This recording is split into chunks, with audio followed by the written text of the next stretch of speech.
Hold up, I am on my way, I'm in motion. Let's go to the ocean. Yeah, let's go outside. We can hang out on the beach without freezing. Welcome to Crafty Beach. This is Julie. Today I have 20 fall Dollar Tree DIYs for you, straight from the Crafty Vault. The theme of today's video is all of the fall DIYs are going to have a little touch of blue. I think that is a nice fun surprise for fall DIYs. Check out this cool fall sign I found at Dollar Tree the other day. I think this is new this year. I've never seen it before. And it's got like 4 pumpkins next to each other. And I thought, oh, this is so cute. We could totally remake this and make this look even better, even though it's already cute, right? So the first thing I'm going to do is use heat to remove the leaf and all the raffia bows on here. And then I want to remove all of those letters because it spells out fall. And I want my pumpkins to spell out fall too. And so great source of letters. You do have to be really careful removing these though. You know, Dollar Tree used to make things barely glued on and you could just pop stuff off. I really had to work with a spatula and heat to get these off without damaging them. And then it kind of chewed up like the pumpkins underneath, but that's okay because we can always DIY the back of the sign. So again, carefully get started on these. They're not super thick wood. They're like more like a thick cardboard. So you definitely have to be careful when you're removing these if you want to reuse them. I found that if I get my little, that's like a cake decorator from the Dollar Tree that I'm using there. I found if I got that hot enough, I could kind of slide it through like butter there, the hot glue that they used. The hardest part was probably just getting started and trying not to take too much paper off the pumpkin below it. And as you can see, this is what it looks like. Kind of chewed up. And I don't really want it even for my back to look like that. So I'm kind of tearing off any of the excess fabric and I'm going to cover that to try to make that look a little bit better. Now, I think it will look better as standing sign since it's like 4 pumpkins sitting side by side. So I'm just going to go ahead and remove the hanger from the back.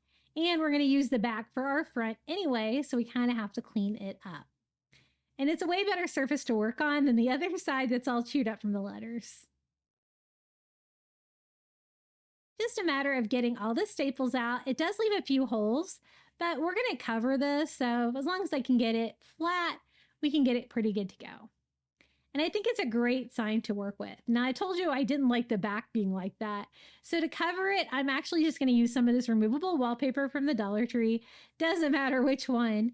And I'm just going to kind of line that up. And right here on the back of it with the Sharpie. I don't really care about the pumpkin stem parts. I'm kind of avoiding those. And just tracing that out. And I can just cut, peel, and stick this on the back. It's going to give me a way more finished project. And since I avoided the stems, it made cutting this out a lot easier. So it's just a giant sticker, peel, and stick, and the back of our project is going to look way better. Because just because you're using a Dollar Tree sign doesn't mean you want it to look bad on the back. So I think that solves our problem, and now we can start decorating the front of these. I wanted them all to be different. I wanted to incorporate, you know, my blue theme. I wanted to incorporate the burlap theme as well. So we're going to do 2 pumpkins in bluish color, and I'm going to use one of these placemats from the Dollar Tree, and then 2 in burlap. So kind of trying to find the sections. They have little square designs on there, trying to avoid that if I can. And I'm just going to turn my sign over and use that as a stencil to cut out the placemat in this beautiful like mint green blue color. And I just use a Sharpie to draw that out. So easy to cut this. I love crafting with these. I think they're so pretty. I always try to pick these up. And these are just placemats from the kitchen section at Dollar Tree. So I'm just going to cut like right inside that line. Doesn't have to be perfect, but as close as you can get to the size of the pumpkin that you're covering. like that. And then I'm going to do the same thing. I didn't want the same colors to be next to each other. So I'm going to skip a pumpkin and then do the third pumpkin too. And this one's a little trickier, but you can kind of see where it starts and stops on the bottom. See how it's like down a little bit? So that kind of shows you more where you need to go than the top because they all slightly overlap each other a little bit. So you kind of have to remember that too if you're going to cover yours with fabric. You could always paint them different colors too. I think that would be really cute. I'm just doing my best to cut that out since it's kind of hard to know exactly where the top is going to be, but I can kind of estimate from the size of the bottom and going straight up. So those are our two bluish pumpkins. And then we're going to use Dollar Tree burlap bags for the other two. I love crafting with this because it's coated on the back. It's so easy to cut, doesn't fray. So I think it's going to be great for the other two pumpkins. So I'm going to turn it this way for the small pumpkin. It's going to fit in there perfectly. And again, I have to kind of just guess exactly where this starts and stops, but I can get some clues here by drawing on the borders. And this one I kind of have to guess, you know, exactly where the sides are. But if you cut down here and you go straight to where the bottom cuts off, you can kind of guess where the pumpkin should be. And the burlap ones don't have to be perfect because the blue ones are going to kind of overlap them. It goes all the way down to my seam on this one. I left it on so I could kind of trim it later, and then I actually pulled the thread out because I really kind of needed every bit of that fabric. And that is that pumpkin. Now the other pumpkin that I need to cover is even taller. So I'm going to use that same bag, the other half of it, but it's a little not going to work that way. But if I turn it sideways, it's going to be long enough. So again, I'm just going to flip that over, use the pumpkin as a template, trace that, and cut that burlap bag down. So you can see why I love crafting with this. I'm always telling everyone, if you see these, pick them up. They're in odd locations. Sometimes they're in the crafter square. Sometimes they're in like home decor. Sometimes they're like in like frames and stuff like that. I found them all over the store. But see how they're going to be, the burlap ones are going to be kind of under the bluish ones. And so at first I thought hot glue might be a good option for this.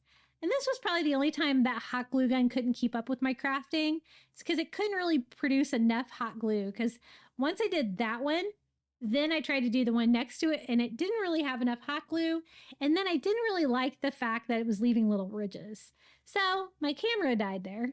So what you missed is that I switched to this, the tacky glue from Dollar Tree. So, because I had trouble on that first blue one with the hot glue. And I said, you know what? If I use tacky glue, it's going to go so much better. And it did. So I wouldn't recommend hot glue on that. And I'm just using a baby wipe to kind of smooth that out, but you can see that I glued the burlap ones down first, and then I did like the blue placemats on top. Now for the stems, I'm going to use Dollar Tree twine. I love a good twine pumpkin stem. And they just have these simple square stems on there, and I think that's fine because there's so many of them. I just hot glue that to the back, and then I just wrap that around until we get to the very top, cut that and glue it. Super easy. I thought about adding little curly pumpkin tendrils to them, but I decided not to just because there were so many of them. I thought it might get a little bit cumbersome.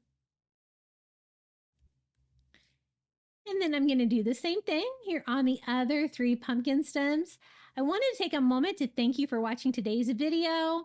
My last 3 videos here on YouTube have not done well, and I don't know if it's the time of year or if the algorithm is changing or what YouTube is doing, but I don't appreciate it. So I really appreciate it. Anytime you can watch a video all the way through, it helps my channel so much.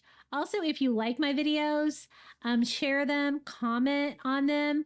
All those things really help. I know like a lot of my viewers watch on TV, and I do as well. So I understand that it's hard to do that. But if you ever get a chance to remember to do it on the computer or your phone. I would really appreciate the interaction. So we're going to finish off this last one. And I think they look pretty good so far. I'm just going to do a quick burning of the fuzzies off the pumpkin stems, and then we can decorate this with the fall letters. I did a pretty good job of getting them off without damaging them at all. And so now we just need to paint them. I'm going to paint them just in this like parchment, like ivory color. And I just do a thin coat on each one of them. Kind of want them to like look like white wood. I don't mind if they're a little bit distressed, but kind of going over a dark color on these. I don't want them to look too dark. So you just do a thin coat, give them a quick dry. And I do that a couple of times to get really good coverage on these. I want these to kind of pop against our little pumpkins that we DIY'd. And then we're also going to convert that pumpkin sign into a standing sign because I think that makes a little bit more sense. So it took about 3 coats of acrylic to get these good and white. I wanted to make sure that I didn't have any of that original color shining through. Okay, it's time to put it all together. I think it looks so cute. So we're gonna just go ahead and lay our letters here on our pumpkins. I think they look cute up a little bit more than that, like right about there. And just hot glue these on. Now my sign was a little bit bowed and the letters were a little bit bowed. And so I was having to like kind of hold them down with the hot glue to make sure that everything is glued on good. And I do kind of get the bowing out of the sign before I hang it, which is good. Or make it into a standing sign, which is good, I guess. But I did definitely have to hold those letters down a little bit more than normal just because of the bowing. And I fixed it just by bending it a little bit. And then I'm going to use some of these Jenga blocks from Five Below. I talk about these all the time. I buy them every year, but I just bought some new ones there the other day. So I'm going to show you exactly what the box looks like. You get 63 of these at Five Below, and they're only $12, and they are perfect for crafting with, especially if you want to make a really quick little stand. Not sponsored, but they should be giving me some free ones because I've been using these for years. And so I think 2 is going to be enough. What I'm going to do is just hot glue these onto the back. You want to make sure that you don't go all the way to the bottom because you want the sign to be able to slightly tilt backwards. That way it will stay in place. And so I'm just going to do the same thing here on the second one. And I love them because they're so durable and they make just perfect stands. And there's so many things you can do with them. Nice and heavy. And so this is how it looks. I did want a leaf decoration before there was kind of a leaf decoration on there, but I wanted to switch it up with burlap. So I'm going to use that last burlap leaf that we had from the wreath earlier. And all I did was just hot glue it there right on the front of the pumpkin. And this is how it turned out. Our little burlap fall pumpkins. I thought it was really cute before, but I think it's even like amazing now. I love this DIY. I hope you do too. Isn't all the texture on that so pretty?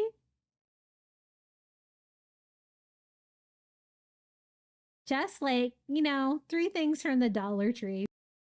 Up next, we're going to do a fun fall sign. I'm going to include a free printable with this, so let's get started. So again, I'm going to use that same exact frame that we used before, the plastic wood one, but this time we're going to do kind of something completely different with it, but it looks so cool. So I chose to use this frame for this DIY because the back was already kind of messed up, and we are not going to need that at all anyway. This is going to provide like the external frame for the hanging sign. So I remove the glass and I remove all the little pins. Just be sure to bend those kind of back in place before you pull them out. You don't want your plastic cracking. And then I think this is a 10-inch piece of craft wood from the Dollar Tree, which I'm going to use for the stand on the bottom. And it actually ended up not being quite big enough. I did have to end up using 2 of those. So the first thing I'm going to do is I want to give the same exact finish to this frame that I did on the other frame. Again, I want it to look like driftwood. And so I'm going in first with the cashew and distressing all over just like we did before. It turned out so pretty. I really like that technique. And another really great color to use for driftwood is if you mix ivory together with Antique Wax by Waverly, but the cashew is pretty close, so I had it, so I used it. And I went ahead and just distressed all over the stand as well. Now, this I included because I wanted to show you guys that we all have like our massive craft fails. Will you look at how much Antique Wax by Waverly I spilt all over my... So much, but you know your girl is not going to be wasting all that Antique Wax by Waverly, right? So I scooped it all up and put it back in the container, but that's going to be the explanation of why my container is going to look like a hot mess now. So I thought that was kind of funny, so I left it in. I didn't want to cut it out. I'm sure you guys have all been there. So I distress all over on my frame with the Antique Wax by Waverly. And it was a little bit difficult because I wanted to get the same exact finish on the plastic frame and the real piece of wood that I am using for the base. So it took a few steps, but I'll show you how I got there. I think I got them pretty close because I want them to kind of blend in together and kind of look like one piece. So, you know, I had painted the top and the 2 sides. I'm not going to paint the bottom. There's really no need. And then I went back and distressed with Antique Wax by Waverly. But I found that it kind of made it really dark when I kind of blended it together. So I did have to come back with that cashew color and then come back with the Antique Wax by Waverly because I was trying to get like all the different colors of wood on this one. And I guess it is different how I'm finishing this one from the first one because the first one, we added kind of more of that teddy bear color in there too. This one, we're just doing these 2 different colors. So I just kind of dry brushed and went back and forth until I thought it was going to look kind of similar enough to blend in for the base. And I think that looks pretty good. Now for the sign in between. The only thing I could find from the Dollar Tree that would fit in there was one of these little bamboo cutting boards from the kitchen section. So we are going to use this. It might be a little bit more heavy duty than you need. These signs are fantastic. But I'll show you how I make it work because it is kind of heavy. So I thought maybe you might be able to see the sides. So I just went over and distressed all of the sides with those same 2 colors, the cashew and the Antique Wax by Waverly, just now before I attached the image. And then I designed this image as well. And I gave my own crafty beach take on it. I made it a tiny bit larger than the cutting board. So if you're using the cutting board too, you'll just want to print this at 100%. And I'm sharing all my files today. I made it a tiny bit larger so the pumpkin would kind of get cut off on the bottom. And this is how my design looks. I switched out the pumpkin for a blue pumpkin because it's going to go with my color scheme. I love a blue pumpkin. And then I use like the skinny font for friends and family, like the Ray Dunn font, just because I really like that one. And so I just cut it down to size, the same size as our little cutting board. And isn't it beautiful?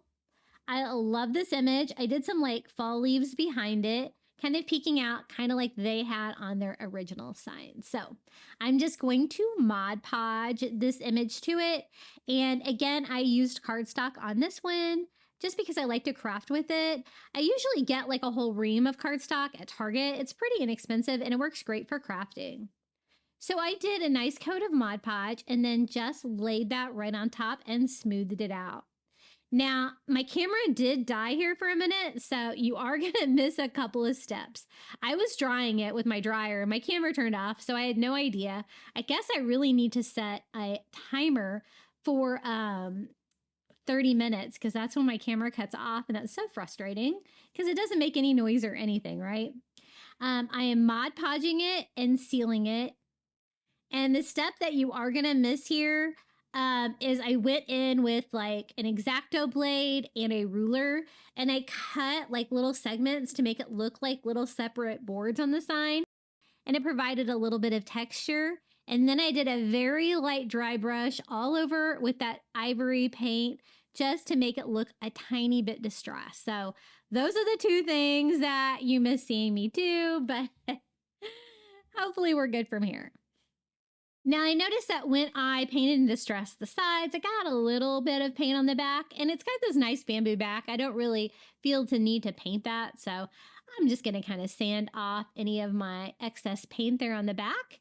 And then we need a way to hang it. I didn't really want to drill holes into this, so what I did is I just took some Dollar Tree twine, tied a knot, and stapled that to the back of my cutting board, and I'm going to do that on the other side as well.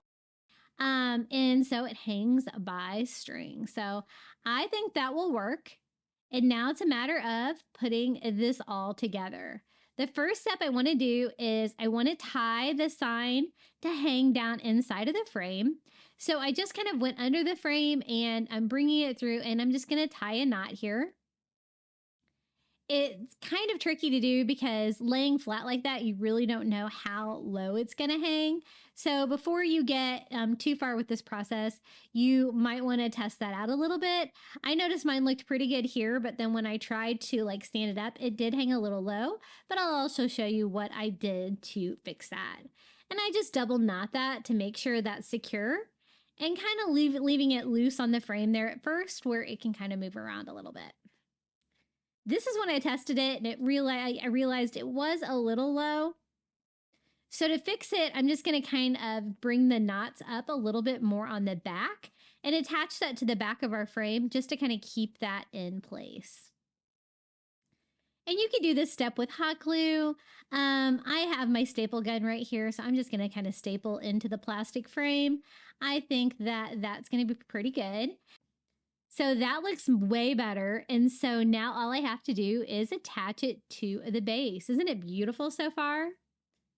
I love that. Friends and family gather here. Now to attach it, I just do a bead of hot glue on my little craft wood piece from the Dollar Tree and sit the frame on there and hold it for a good while to let my hot glue dry. Now I've done this before. I've done this on a recent DIY, and it had the glass in there and stuff like that, and this was very sturdy. But this time, I don't know if it was the weight of the cutting board. I found that whenever the sign would, kind of go back and forth a little bit like that, it kind of wanted to tip over backwards. And so I thought I probably need a larger base for this one. And so that's what I'm going to do. I did attach even more hot glue here in the back just to make sure that it stays in the right position. But then I'm going to go in with some more craft wood to expand my base to kind of fix that tippy problem. Trying to show you. It's just not quite right. So I didn't have that same size craft wood, but I did have one slightly larger. So you know what? We'll just cut this one down and we'll just make this a larger base. So keep that in mind if you're going to use a heavy sign inside yours like the cutting board. Now I just kind of have to distress it. First I wanted to test it to see if this would work. And it totally did. And it really doesn't take away from the design because it's kind of tucked away and hiding there in the back. So it's just a way to kind of make it blend in. I'm going to have to go in and distress this one exactly the same way. So again, I was just using cashew, and then I go back and forth, cashew and the Antique Wax by Waverly. Luckily, I spilt that all over like a kind of a cleanish surface where I was able to save all that Antique Wax by Waverly because, oh my goodness, I sure spilt a lot of it. Now, once I got it all distressed, I am just going to hot glue this base to the base we had before, just pinching them together. And that really did solve the problem of the tipping issue on this. And I really think I needed like just a larger base there in the back. So easy peasy, problem solved. And I think this was definitely my favorite DIY today. I think it just turned out gorgeous. I love like the slatted wood look by using the cutting blade to cut down through there. And I really like the image on there as well. So this is how it turned out. I'm kind of showing you it from a little bit of an angle to kind of give you a better idea of how the sign is hanging inside the frame. But isn't it so pretty? I really love how this DIY turned out. It's a little bit unconventional, but I really like it. I think it's really unique and it looks great with my fall decor. Now for the next DIY, look at this gorgeous pumpkin I found at Dollar Tree. It's a perfect color of beachy blue, and it's like a crackle material almost, which I think is really pretty. I thought it would look even better displayed on one of the light blue candle holders from the Dollar Tree, just like that, like the work of art that it is. So this is going to be a really easy DIY. I did want to add a little bit of burlap too, so I'm going to use some of the burlap trim here to finish this off, just by cutting a piece to go around the very top here. There's kind of a little bit of a ledge where I can glue that right into place, and it just added a little bit more texture to it. I wanted just to add a few more details so it's not all just blue, and then display this pumpkin right on top. I don't want it to fall off though, so I am going to glue it on. Since it's ceramic to ceramic, I'm going to use some E6000 to make it nice and permanent.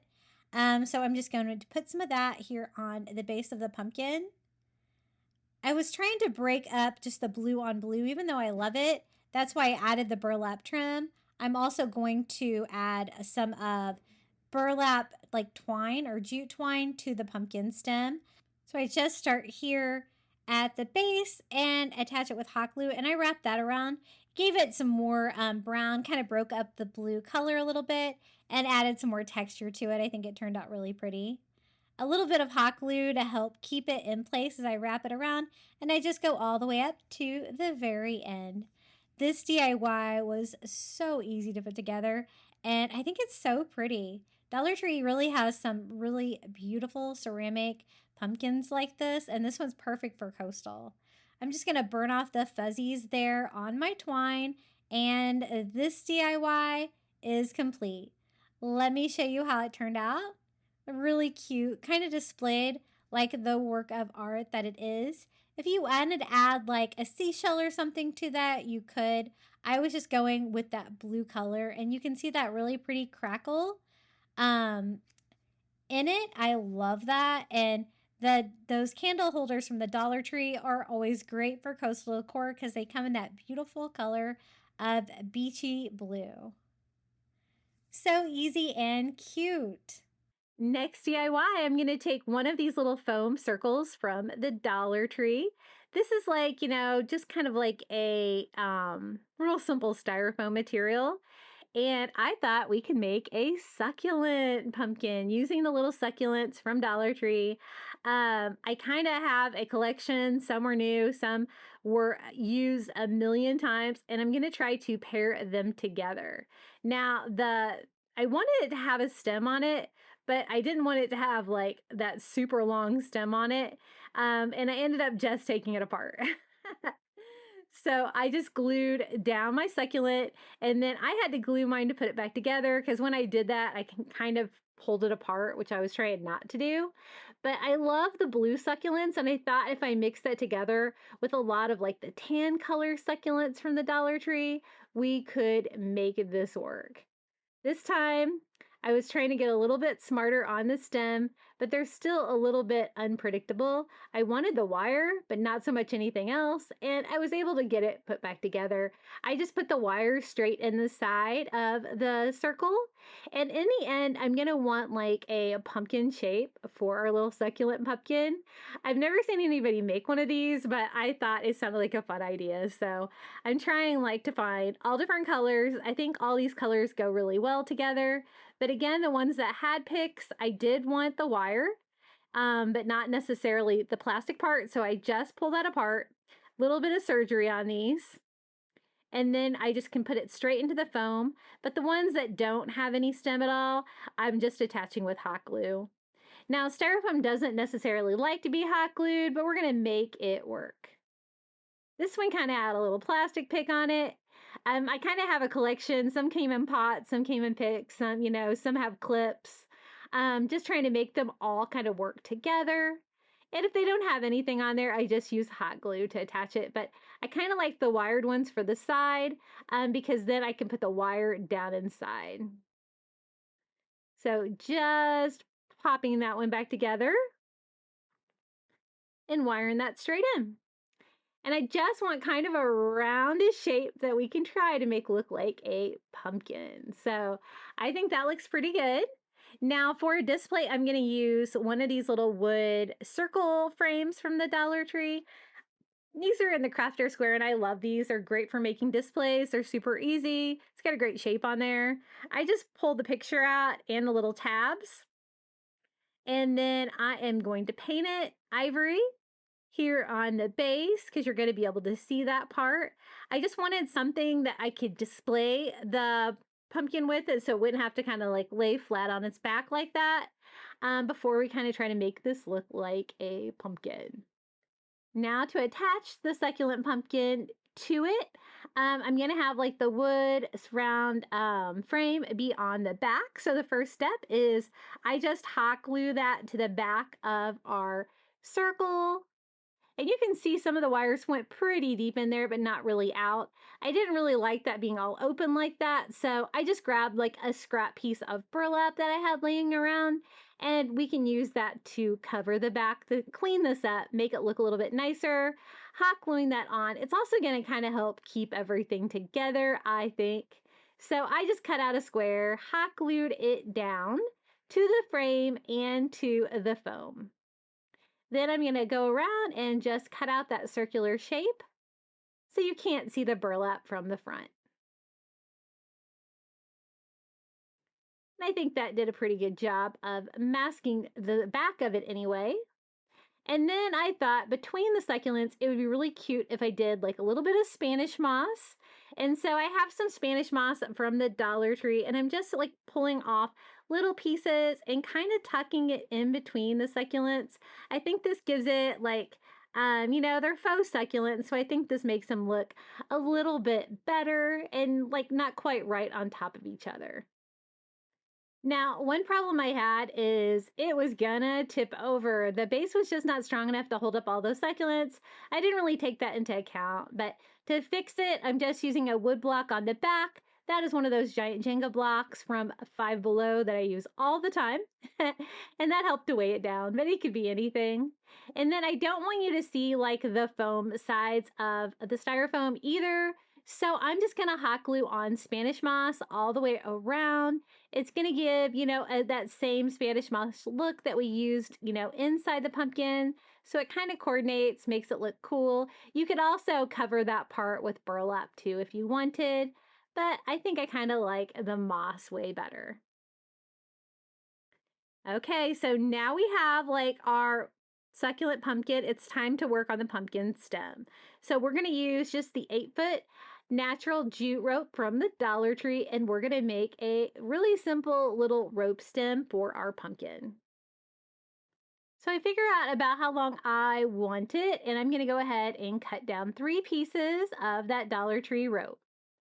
And then what I'm going to do is glue them all together, side by side by side. And then we are going to twist and kind of wrap the rope around each other to kind of make it look like a gnarly pumpkin stem. So I start off by putting a little hot glue on my one strand, and then I grab the other 2 strands. We're going to use those 2 strands to wrap just around the single strand. Now to get it to stay into place, I did use hot glue each time that I went around to glue the rope to the rope. And it's going to give it that like kind of windy look where we can kind of shape it into like the traditional shape of a pumpkin stem. So I cut off this single long one, and you can always add some more glue if you need to, if you find it coming apart. I kind of want it to look old and frayed, and I think that looks pretty cool for a pumpkin stem. Now it's just a matter of attaching it here to the top. I'm going to hot glue it right here to the top, the center, to the succulent and to the little foam circle below it, and kind of let it go off to the side. It was a little bit floppy, so I'm going to follow that up with a little of the wired jute from Dollar Tree here to give it a little bit more shape. It's going to blend into the rope as well, but it's going to make it where it'll stand exactly where I want it, make it a little bit more moldable. So I cut out a long piece, just wrapped it all the way around, making sure that I have extra. So then I can take something shaped like the shape of a pen, just wrap that around into a little curly tendril for our pumpkin. And so that kind of does two things at once. I You have to be careful because that twine does want to come off of the wire, but you might want to make it a little bit longer so that if you need to trim it, but hot glue can help keep it on there as well. Now for a pumpkin leaf, I thought we could use one of these little burlap leaves from the Dollar Tree. They are a little big, so we're going to try to cut this one down a little bit to size.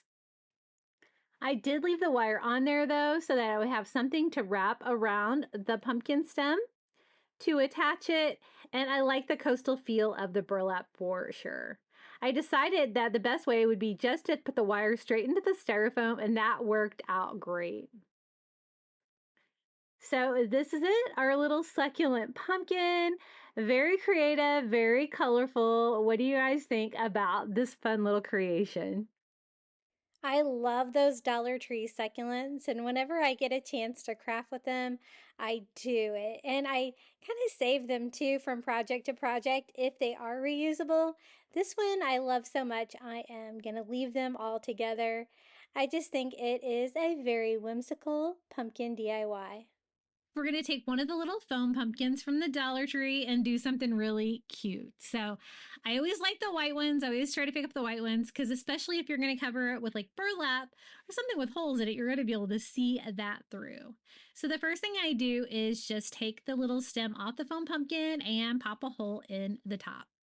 And then this is just an extra piece of burlap from the Dollar Tree that I had that I have already ironed.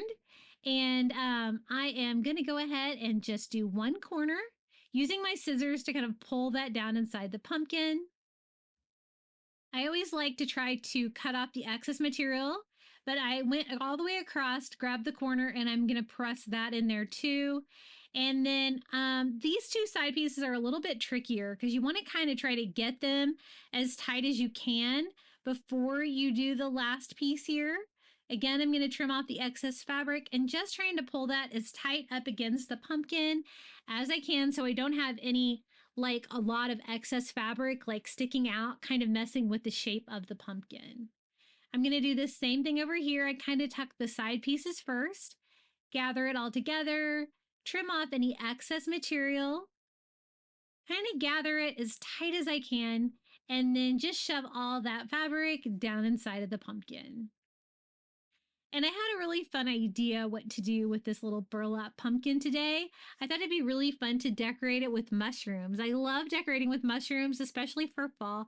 I think it's so cute. So I thought we could top the burlap pumpkin with a little mushroom scene. So I'm just trying to get that as tight as I possibly can, and until I'm happy with it. Now I do want to leave like the whole side up. That's going to be a place for my pumpkin stem. And I kind of wanted to do something bigger than the little wood sticks from the Dollar Tree. So I'm using the wood stems. They come in all different shapes and sizes. And I just pick out one with a lot of bark, kind of curves a little bit. That I think should be a good pumpkin stem. Just trying to figure out which way I want it. And you can kind of shove it down inside your hole. That's also going to cinch the material and make it tighter. I'm also going to use a little hot glue to help reinforce it before I kind of force it down in there. But I wasn't going to do a pumpkin stem on this because I have plans to decorate the top of it. But I really think every pumpkin needs a pumpkin stem. It's really going to kind of spell out what it is that it's a pumpkin. Now, to top it, I kind of wanted like a forest floor scene of mushrooms. So I'm going to use some of this brown moss from the Dollar Tree. I find that this stuff is messier than any of the other mosses that I've used from the Dollar Tree, like reindeer moss and stuff like that. But I really enjoy this brown color when it comes to fall decor. It really kind of looks like the color of like leaf litter, like on a forest floor. So I just work one section at a time and I'm going to try to hot glue that all down. I definitely want to try to hot glue it in place so it doesn't fall off because as you can see, it's a little messy for sure. And I just keep working around until I have a nice space where I can put some little mushrooms for fall. And I have some plans to do some more mushroom DIYs this week. I'm thinking about doing a mushroom tier tray for Halloween. I think that sounds kind of fun. My son was like, do it, spooky mushrooms. So we will see. So that looks good. So I think we're ready for the mushrooms. Now, these are from the Dollar Tree. You get 8 of these adorable little wooden mushrooms, and I thought we could paint them. I think we're going to do a total of 5 of these. I think that's going to be plenty. So I start with just some of the ivory acrylic, and what I'm doing is just painting the stem and the underside of the all of them this color, and then I can go back and color the tops. I'm going to mix it up and do like different colors, but I want all of the stems and underside of all 5 of them just to be ivory. Now I'm going to do 2 of them in blue. So what I did was mix some of that cloudless together with ivory for a super light blue color. Kind of goes with that neutral fall decor really well. And we are going to do 2 of the mushrooms in that light blue color. And then we're going to do the other 3 in just ivory, just to kind of keep them simple. I don't want anything too colorful going on this one. I want to stay with the neutral colors. And one thing I like by little tossing in the little blue here and there, it's going to make it go with the rest of the coastal decor and the colors in my home. Now I use the end of the paintbrush and dip that in paint to do some very simple little polka dots on the top of the blue mushroom. Super cute little spotted mushroom. I won't need to do that with the ivory, just the 2 blue ones. And I find that the tip of a skinny paintbrush from the Dollar Tree like this works great for little polka dots. Now let's attach these to our moss. They are just the right size for this size pumpkin. And I'm just going to kind of scatter them around. I don't want it to be too symmetrical. I kind of want to mix up the blues a little bit because I only have 2 of those. And I'm just gluing those flat on the top of the pumpkin, kind of pushing them down inside the moss a little bit. So it kind of comes up a little bit on the sides of the mushrooms. And I'm so glad I decided to make this pumpkin. I think it turned out so cute. I really enjoy the mushrooms for sure. So as you can see, I didn't do it symmetrical on purpose because I wanted it to kind of look random, like mushrooms would be growing. And then I'm going to fill it in with a little bit more moss. And I really love the idea of decorating with mushrooms for fall. I think it's really cute, and we actually do have mushrooms here in Florida right now if I think about it. So pretty simple to do. I've been having a little bit of trouble finding the foam pumpkins in my stores, but I don't think they have all their fall and Halloween out quite yet. They still have a lot of school supplies in my stores. But this is how the mushroom pumpkin turned out. I think it's so cute. I love the little pops of blue because I always enjoy decorating with that color for fall, but I really like how it turned out, especially the little burlap pumpkin there. And I really love decorating with mushrooms for fall. I think it is a perfect theme, and I love the little bit of blue there. Hey guys, if you're enjoying today's video, be sure to hit that like button. It always helps, and don't forget to subscribe here to my YouTube channel. Okay, the next DIY, I actually picked this up at Goodwill. It was half price, so it was only $1.50. And it is just a really nice metal pumpkin. It's galvanized metal, which doesn't really match my decor too much, but I thought we could give it a little coastal beachy makeover. So the first thing I'm going to do, I kind of cleaned it up. It was a little dusty. I am going to go over the metal with Mod Podge. That way it's going to make it easier to paint. I kind of want to paint in distress all over, but I want the paint to stick to it. So I'm going to try the Mod Podge trick that you use on the galvanized metal from the Dollar Tree. And as you can see, it's even like got a little candle holder right inside. So the first step of our beachy makeover is some blue. I'm going to mix Caribbean blue together with some ivory to give me that soft blue color. And I'm using a brush. I kind of want to do like a distress, like with the galvanized metal kind of shining through. So I don't want to cover the whole thing blue. I want some of the metal showing through for sure. So I'm just going to sloppily paint it, trying to leave a little bit of that metal. That way it looks like it was painted blue and like the paint has kind of wore off of it. It was kind of the look I was going for on this. And it's got like the great tendrils and the leaf and everything attached to the top. All of it is metal as well. And the pumpkin stem too. And I want to give them a little bit of coastal makeover too. So I distress my leaf all over just with some ivory. And then I'm going to go back and follow that up with a little Antique Wax by Waverly. Kind of give that driftwood vibe. A little bit distressed. It brought out that great texture in the leaf as well. I always like to do a little thrift flip whenever I can. Sometimes you can get stuff at the dollar or at the Goodwill for just as cheap if you can get it on sale. I decided I kind of wanted the pumpkin stem to be brown as well. So I distressed the galvanized metal with its just straight Antique Wax by Waverly to kind of make it look brown. And then I'm just going to glue a little Dollar Tree votive right inside the candle holder so it doesn't like slip around too much when I have it lit, because it is a real candle, and I think that shouldn't be a problem. Nothing really flammable on here, but just a quick, easy little coastal pumpkin thrift flip using this metal pumpkin that I found at Goodwill. I got such a great deal on it. I think it turned out really cute. I really like that paint job that I did. Very easy to do, but I think it looks nice and distressed. We're going to use the little blue mushrooms from the Dollar Tree, 2 of the little glass candle holders from the Dollar Tree, and 1 of these long wood signs. I thought this would be great for like a box tray that we can make for a centerpiece for fall. Now for the sides of the box, I don't want it to be very tall, so I'm going to use some of these little 5-gallon stir sticks that you get for a couple of dollars at Walmart, and they're the perfect length for this. Now, they're not as thick as the frame of my sign is, so I'm actually going to have it just kind of have like a ledge on the end, and that'll kind of make it look like a fun detail. So I just kind of measure that from inside the frame to inside the frame on 2 of the pieces that I need to be long, and I'm just going to take those to my saw and cut the handles off of those, cutting those down 2 sides. Just like that.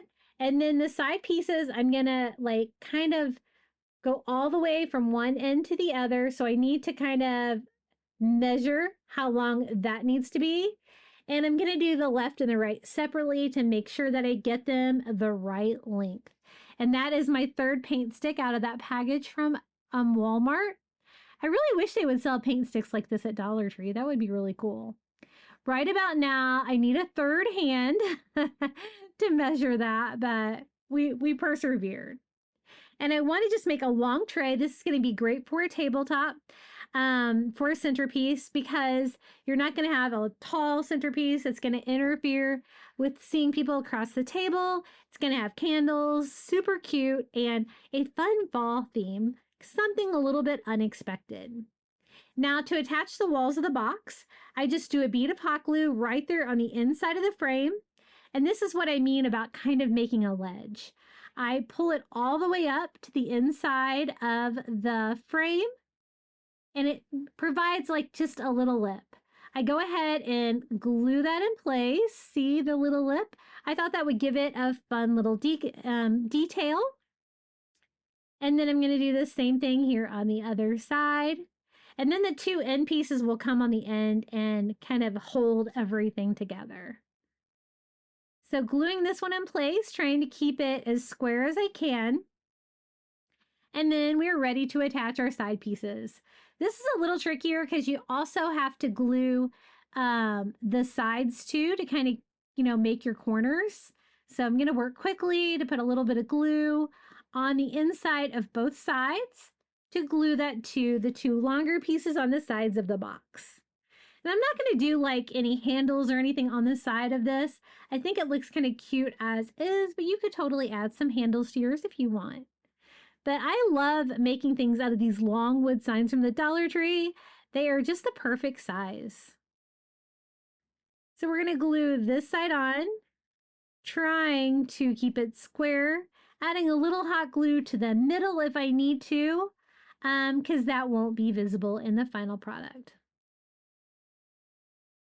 And I think this is going to be just the right size to do 3 of those little mushrooms from the Dollar Tree, plus those 2 little candles, which are in jars, so I should be able to burn this without any issue. So there is the little box with the very shallow sides. That way you'll be able to see all the cute stuff we're about to add to this. Now I want something to stand the mushrooms up on, and they're made out of foam, so they're very lightweight. So I need foam underneath each one of the mushrooms, so I have something to attach it to. So I'm just using the Dollar Tree foam, the little cubes, I guess, and just cutting those in half because otherwise they're going to be too tall. To give me 3 pieces for 3 mushrooms, and then we're going to do 2 of the little glass candles. These need nothing. They're ready to go, and I'm going to work those in between all 3 of the mushrooms. Just like that. And this is just the perfect size. I'm so glad. So to keep these in place, I just go ahead and hot glue those on to the base of the sign, just with a little hot glue around the edges. And then I also want to hot glue the foam. Now, I kind of broke that all to pieces, but I'm going to go ahead and piece it back together because you're not going to be able to see it anyway, but I do need some foam there. And then I'm going to hot glue down the other 2 pieces as well.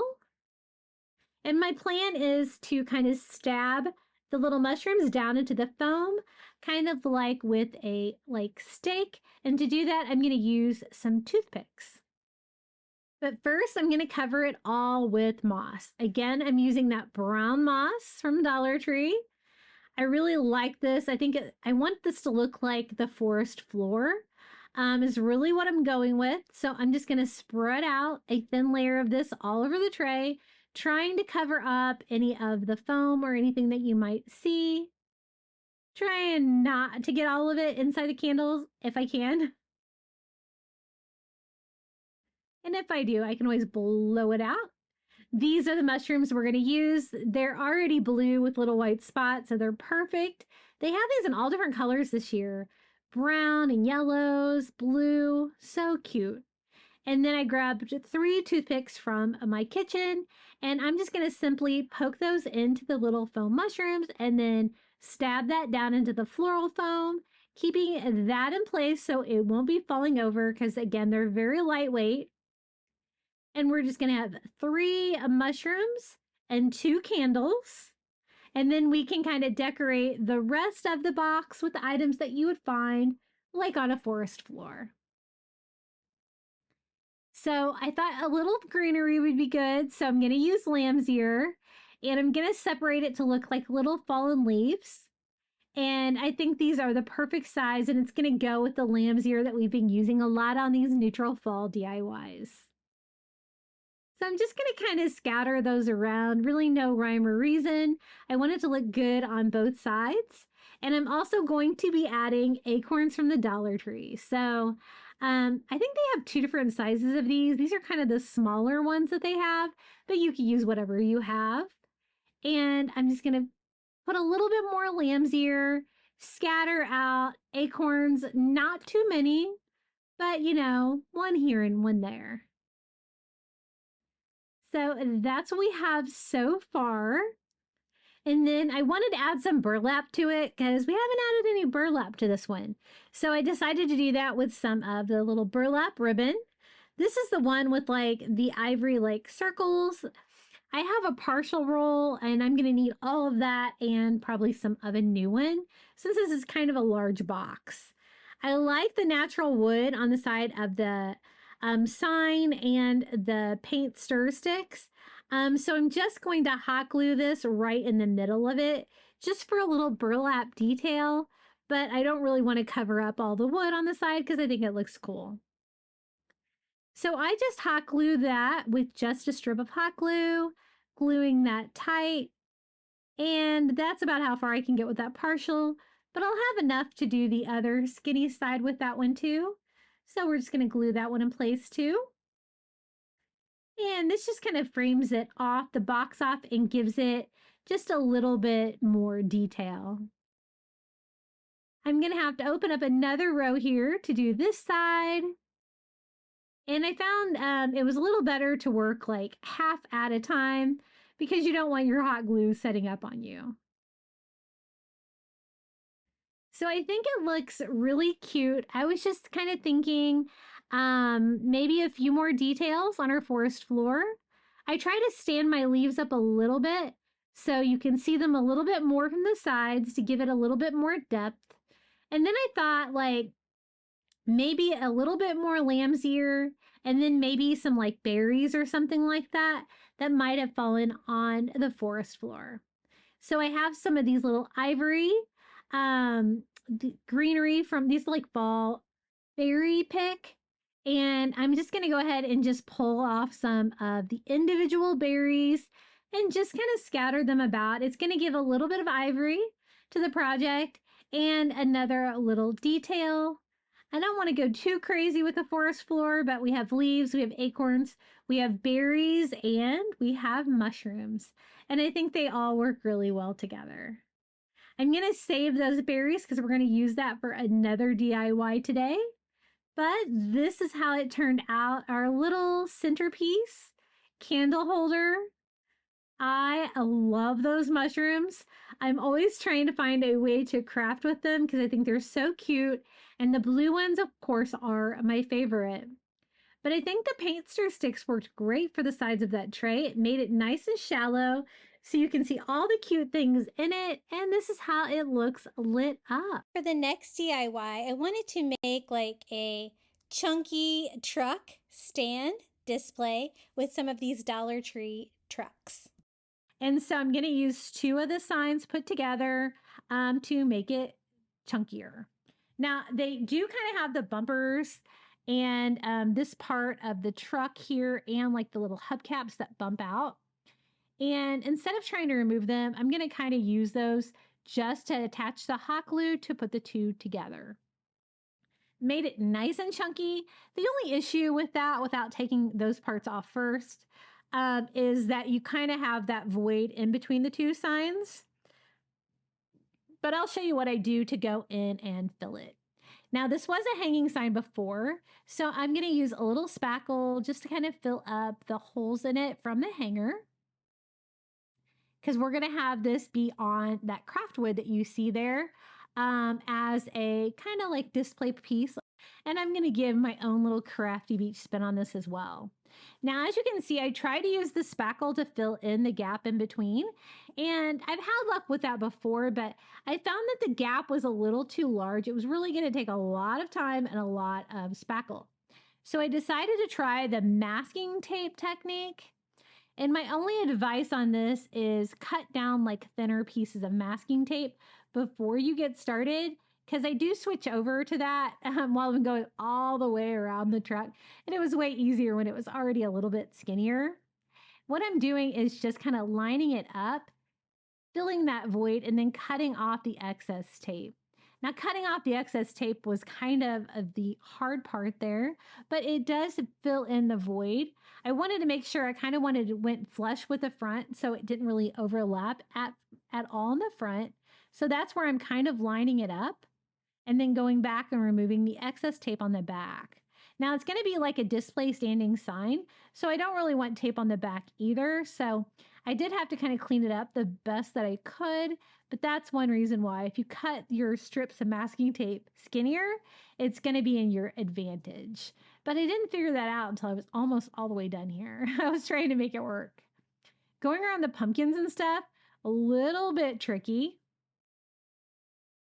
And they have kind of a little bit chunkier truck sign from Dollar Tree Crafter Square, but I couldn't find any pumpkins from the Dollar Tree that were wooden that were small enough to fit in the back. So that's why I decided to use this one.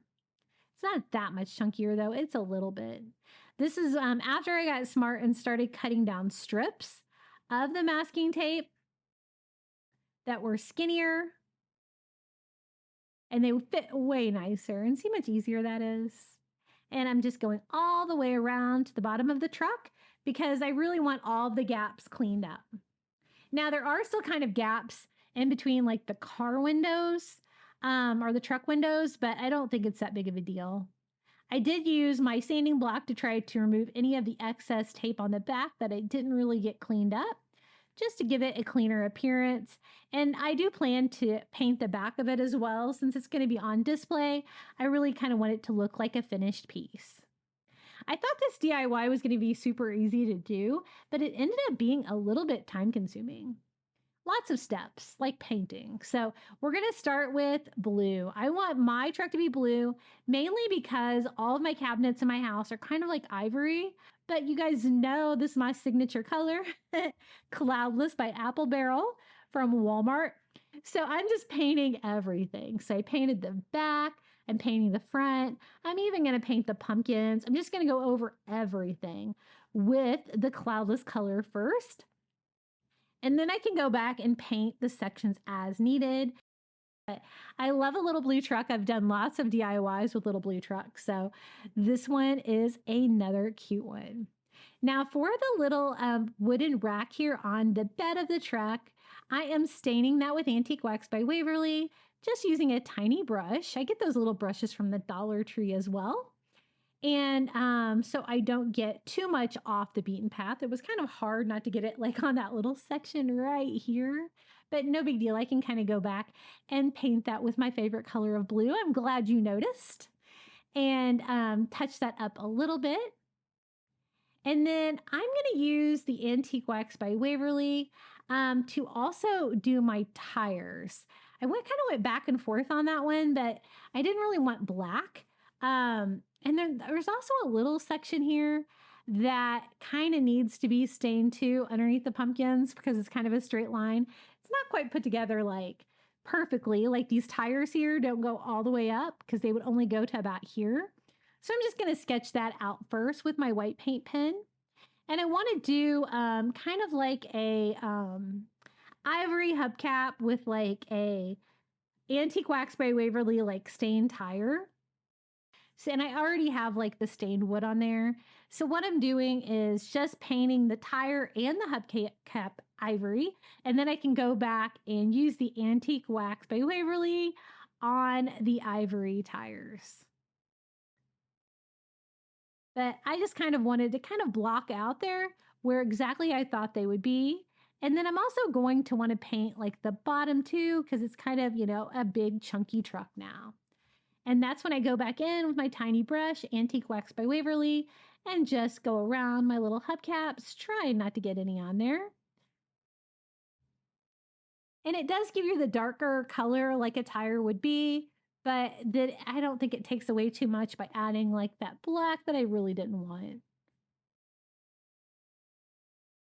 So that looks pretty good. Now we can move on to the pumpkins. We're just going to paint our pumpkins this orange color. I did notice my spackle was not holding too well on that pumpkin, so I'm just going to touch that one up as well. And then I just went over the other pumpkin too. And you know what? I'm going to do the edges of it as well, kind of like we did with the tires. I think that makes it look pretty good, but again, I'm trying to avoid the back. I'm just going to leave the back all one solid color of blue. But I did get a little bit on there with my orange paint, so I'm just going to touch that up a little bit. And now it's time to decorate our little truck door. Originally, I was going to use a sticker on this, and I ended up actually not using that, but I went ahead and put it there anyway. And I am using my white paint pen to sketch out pumpkin. It said pumpkin patch just like this with like a pumpkin in between. I thought about cutting it out with my Cricut vinyl, but you know what? I thought it might be easier to actually use a paint pen and marker on this than to do the weeding and stuff on a small project like that. And I decided that pumpkin really wasn't going to stay on there too well. And a pumpkin is super easy to draw. So I just drew one on with that same white paint pen. And I noticed you really couldn't read it. It really faded in with the truck. So I'm going back over it with an orange Sharpie. just to give it way more color and make you be able to read it on the side of our little truck door. And I like using Sharpies for small lettering like this because you don't really get the bleeding and stuff like that. And then I kind of sand it to make it look a little bit more weathered because it was kind of bright. And then you're going to be shocked by this, but I'm going to go in and distress everything with that ivory paint just to make it look coastal farmhouse. I love that vibe. I'll probably have somebody in the comments yelling at me for distressing too much. I don't really care. And I think that gives it a nice softer vibe. Just try to get like an even level of distress all over. And then we can start working on the base for our little pumpkin patch truck. This is just some scrap wood that I had. It's kind of banged up. There's like even actually like holes and stuff in it, but you know what? It's going to add character to it, right? It's pretty equivalent to the craft wood from the Dollar Tree. And so I'm going to just paint it that same cashew, distressing with Antique Wax by Waverly, like we did with a lot of the DIYs today, to give me that fun like driftwood appearance for my Crafty Beach version of this little pumpkin truck. And now these signs are pretty lightweight, so I think this is going to work a lot better. Using this as a display, I can glue the tires straight down. So I do a little puddle of hot glue underneath each tire. And you really do have to hold the hot glue for a while when you're going to count on this to hold it up. I'm going to flip it around, do a little extra hot glue on the back until it is strong enough to stand up on its own. And here it is, our little pumpkin patch truck. I think it's super cute. I was trying to make sure this is not going to be one of those signs that wants to tip over on me, is it? And then just to reinforce it a little bit more, I did add a little bit more hot glue. But it seems to be pretty strong. And I really like the chunkiness of the truck. It makes it look way more high end. And it was just a couple of items from the Dollar Tree put together to create that. And this is it, our little pumpkin patch truck. I think it's really pretty. And I really like the fact that I chose blue for the truck. It's really going to pop against my furniture for fall a little bit better. But feel free to make any of today's DIY in whichever color you choose.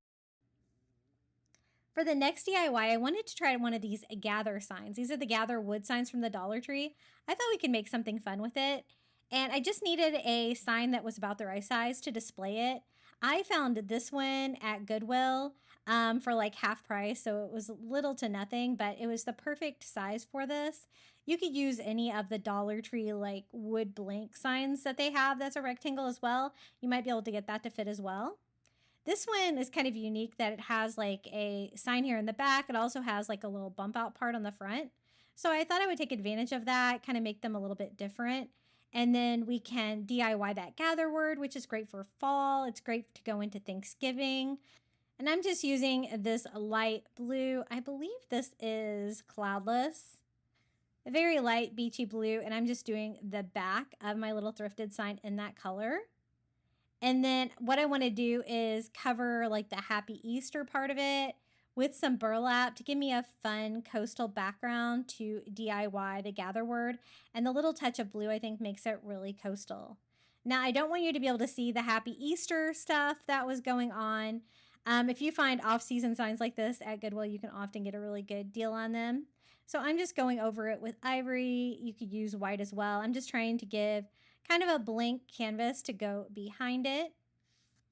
And I think that looks really good. I want to cover that back part with the burlap once it's completely dry, but I can go ahead and start working on the gather. They have these in a couple different words. I think they have home and stuff like that. I thought gather would be great for fall. They're just little wood houses that have like the letters cut out of them. So really cool. They are made out of wood. If you wanted to stain them, I think that would look really pretty too. Since I already have like the brown background with the burlap, I just wanted something really soft and neutral. So I'm just using an ivory acrylic and a makeup sponge, and I am just painting them. I find the makeup sponge works really well for this. You're not going to get a lot of pooling of the paint in between the letters or anything like that. And you don't waste any paint either because you just kind of use what you need. but it's not much of a change in color than they already were. I guess you could leave them like a natural wood too if you wanted to, but that looks pretty good.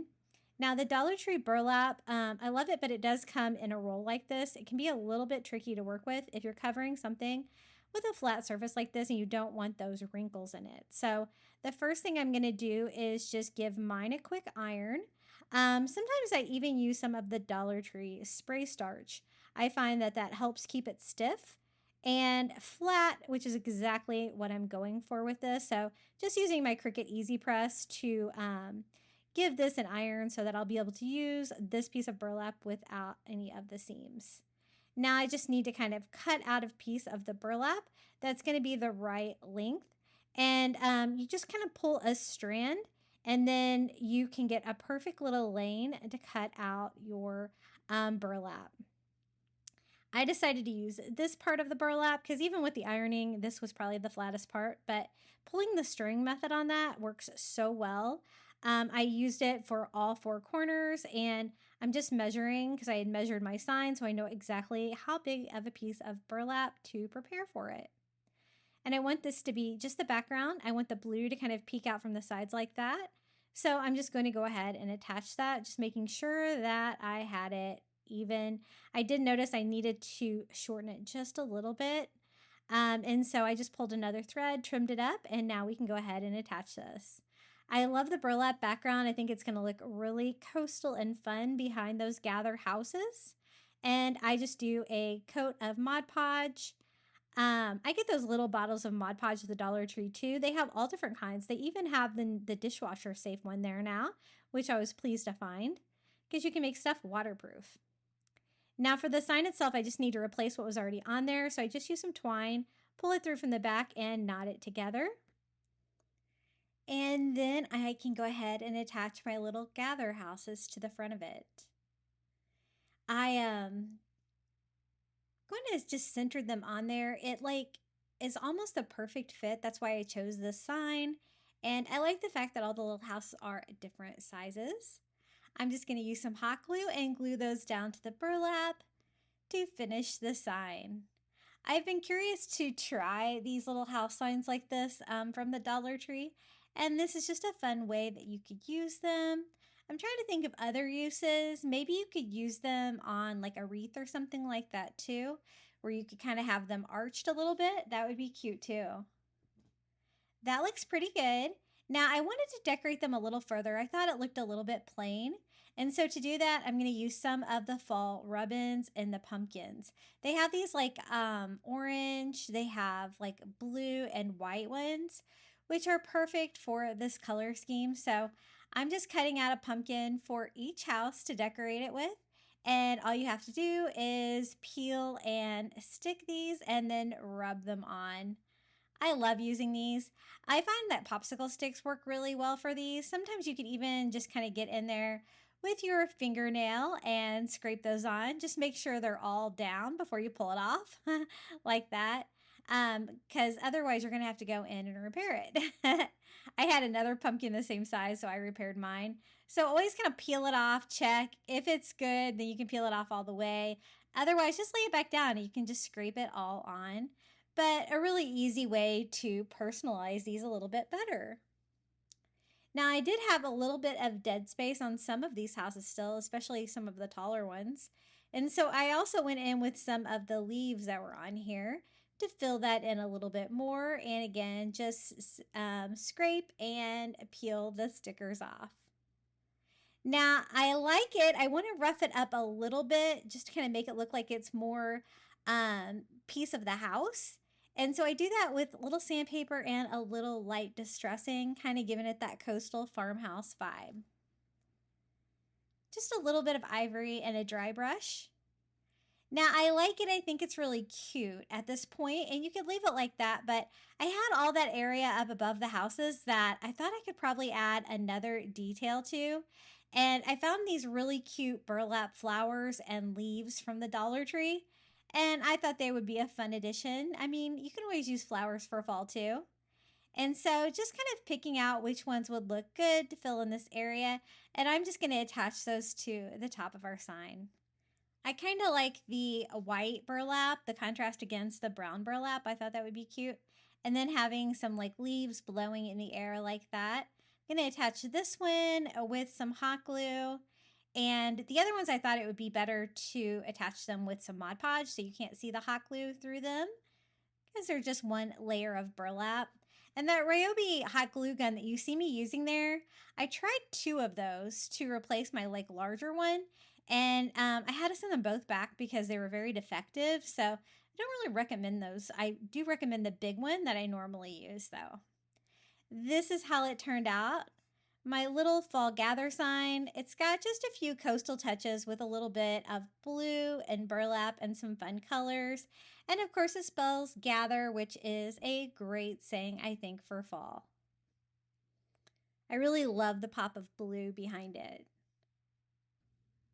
Okay, for the next DIY, we're going to do a slatted board pumpkin sign. And we're going to combine it with burlap and some of the Dollar Tree craft wood. I also want to try out a stencil. So there's a few steps I want to get started. The first thing I want to do is just iron out some burlap. This is the burlap from Dollar Tree. And the way they fold it up, I just find that it's so much easier to craft with if you iron it first. It's going to get rid of all those pesky little creases on there. Now I want to cover a larger sign with burlap, and we're just going to create our own sign with some of the craft boards from Dollar Tree. I like putting 2 of these together. It's real wood.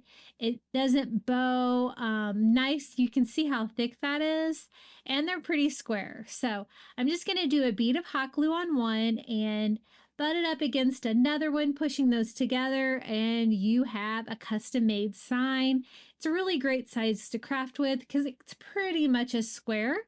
And I think that's going to be a great size to put that little slatted pumpkin sign from the Dollar Tree. So once I get this all built and dried, I'm going to go ahead and make a hanger. Now, while it's easier, just by taking some Dollar Tree twine, tying a knot on each end, and then I'm just going to staple that with my staple gun to the back of the wood. This wood is so thick you can totally use a staple gun on it. And we already got the hanger taken care of. Now, I told you I wanted to cover the front of this sign with burlap, that burlap that we just ironed. And so let me show you how I'm going to do that. This is just a scrap piece of the Dollar Tree burlap. I'm going to put down a nice hefty coat of Mod Podge. And I want it nice and thick because gluing the burlap down can be a little bit challenging. So I just lay it on there, smooth it out, making sure it is good and stuck all over.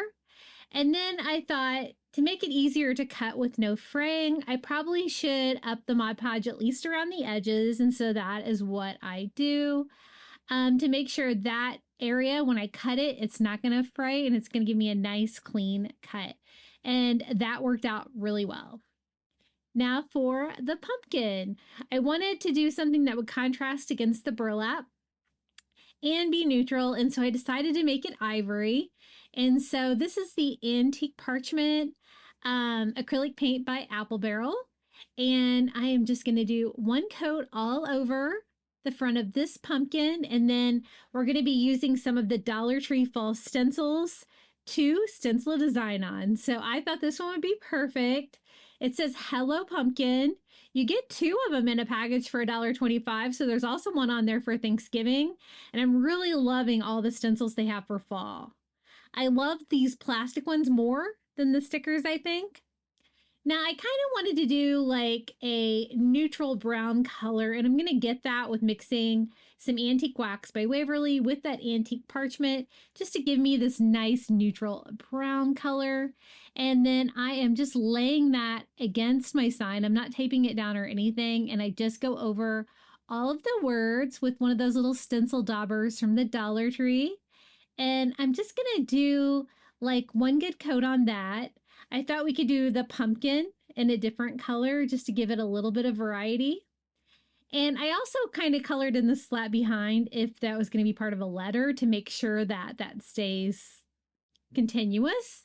And then for the pumpkin, I'm just using Cloudless by Apple Barrel, a very soft light blue color. I give it a quick dry with my heat gun, and this is how it looks. I did get a little bit of bleeding on the words, but I'm not too concerned about it because my plan was to distress it anyway. So the first thing I do is just go over everything with a sanding sponge. And then I also distress it even more with some more of that antique parchment to kind of break it up. And that really helped the bleeding kind of look like it went more with the distressing. And now this is closer to being dry, but I'm going to help it out a little bit. I wanted to kind of spread out that extra Mod Podge I did around the edges to make sure that that is going to dry clear. And it sure did. And now we can start cutting this out. I'm just going to use like my super sharp fabric scissors and just cut as close as I can to the side of the sign. And this was actually really easy. I can't remember who told me to, I think a couple of you guys told me to dry Mod Podge on there to cut the burlap from Dollar Tree to prevent fraying, and it really works. So thank you. So I want to attach the little Hello Pumpkin sign to the front of it, and I'm just going to do that with some hot glue on both of the slats there on the back, pressing it down and kind of doing it towards the bottom of the sign so I can decorate the top. I wanted to use a lot of lamb's ear today. I'm really excited that Dollar Tree has been carrying lamb's ear, and I think this is great for all seasons. I really like using it for fall decor. I used a lot of it on my tier tray that I did a very similar theme to what we're doing today. The other day, you'll have to see that tier tray. It turned out so beautiful, and I'm just taking some right off the lamb's ear from Dollar Tree. They come in all different shapes and sizes, as you can see there, and I'm just kind of messing with it until I like it. I also thought one of these little burlap flowers from the Dollar Tree would be cute just to decorate the stem of the pumpkin. And so I'm just going to go ahead and hot glue those in place. And I really love how these colors were together. The flower is kind of a little bit of a surprise on a fall DIY, but I really like how it turned out. Now I'm mixing a little of the cloudless with ivory together with a little tiny bit of leaf green, just because I wanted a little bit of a greenish tint to my pumpkin, because I'm doing some other DIYs today and I have more of a blue-green pumpkin instead of just a blue pumpkin. So I just used a small brush just to kind of update my color a little bit until I was happy with it. And I really think that is all it needs. I like the fact that it has a flower and the lamb's ear at the top instead of like fall leaves. It's a nice surprise. And you guys know I love burlap. Anything with burlap, I think it looks so cute. So once I got my color updated, I just distressed that with the antique parchment as well. So it kind of matches their vibe of everything else. And this fall DIY is complete. So this is how it turned out. We have our little DIY sign back there we covered with burlap with our little slatted Hello Pumpkin sign. I like the colors. I like the surprise of the blue pumpkin. I always like to throw in a little blue here and there if I can. But I love kind of the neutral concept of this pumpkin sign. Okay, the next DIY, I picked up one of these little gather like fall baking dishes from the Dollar Tree, and I thought it would be fun to try to do a candle inside there. So I need my wax, and I'm kind of out of the long glass candles at this point. So I have more of these pillars, so I decided to melt them down. Now, I thought I would use 2 of these. I think that's going to be plenty of wax. I'm just going to go ahead and pull out the wick now. It's going to make it a little bit easier, and then I'm going to melt these in the microwave. Now, I wouldn't recommend it unless you can cut this wax up a little bit, because it took forever. I put them in separate bowls because I thought they would melt faster, and I still think they took at least 10 minutes, maybe 12 minutes, maybe more. I kind of, every 3 minutes, I would kind of go check on them and stir them, but I think it was a lot easier to melt these in the boiling water in the pot on the oven. Now, I wanted to color my candle. Since it was kind of a blue theme on there, I thought we could do a blue candle. And so I know that you can color candles with crayons. So I didn't have any regular crayons, but my son had left a few blue candles here at home that are these like little twistable candles, kind of fancy crayons, right? And so I'm just using a sharp knife and just kind of cutting that down. And then that wax will actually color our wax in our candle, and that's how you can color your candles. You can also use food coloring, but you have to make sure that you use like the gel or the powdered food coloring. Otherwise, the liquid will just sink to the bottom and it won't work if you want to color your own candle. So I have found 2 blue crayons. I probably would have been okay with just one because it doesn't look like you get very much out of this, but it actually worked really well to color that vanilla scented candle, that ivory color. So I kind of got them crushed down into as little pieces as I could find. And then I thought maybe a 2-wick candle. This would be a really cute little candle for fall for my kitchen. Instead of a little loaf of bread in there or cake, we can have a little loaf of a candle. So I went ahead and did 2 wicks. I'm going to go ahead and set those up with the little popsicle sticks. And I waited forever for that wax to melt. I kind of like the jar candle method the best. Super easy to melt, super easy to pour. This, I was a little worried about. But I finally got them to melt, thank goodness. And so I'm just going to kind of put some of the blue crayon in each one. And it's not quite hot enough to go ahead and melt the crayons. So I'm going to go ahead and pop them back in the microwave for another couple minutes. So the microwave is definitely a technique you can use, but honestly, it wasn't as easy and it was kind of hard not to spill the wax. Like my microwave's up high. I spilled some on my stove and I had to clean it up. But look how pretty the blue color turned out. Not all of my candle wax dissolved. I probably didn't grate it down quite small enough of a powder, but I think it's going to be okay. So here's our little loaf pan, and I'm going to try my best to pour the wax in there. But again, pouring it from the bowl is not super easy. And see, I still have some crayon down there, so I think 1 crayon would have probably been enough, but I did get a nice blue color out of these. So I'm going to go ahead and add my second bowl of wax. So I used 2 pillar candles to fill it all the way up. Now I'm just going to set this aside until it sets up. One thing I've noticed is when you pour a large candle like this, you kind of get like a little well in the middle. So I wondered if I could fix it by just using my heat gun to kind of melt some of the wax and kind of send it to the middle to fill up the well and then let it set up again, which is what I tried. I still kind of got a little well in there, but that's okay because I'll get that anyway when I start burning this in my kitchen. So I'm going to go ahead and trim my wicks down and remove my popsicle sticks. And I think this is a really fun idea for a fall kitchen candle using one of these loaf pans, and they have so many great designs. Here is our little gather fall candle in a nice light blue color. And it's got like little wheelbarrows with pumpkins and flowers, all different kinds of fall things on there. I always love these and I'm always looking for different ways to decorate them. This is definitely my first candle in one though. Definitely a large candle though, so I think the 2 wicks is necessary. And let's go ahead and light this candle and see how it looks. Really pretty, and it is vanilla scented too, using those vanilla pillar candles. The next fall DIY, what I wanted to make is a really simple wreath to go with this beautiful welcome fall sign that I found at the Dollar Tree. And so to do that, I'm going to use one of these brass wreath rings from Dollar Tree. The largest one I think will be great. And I thought it would be fun to do just a simple little wreath to hang around it.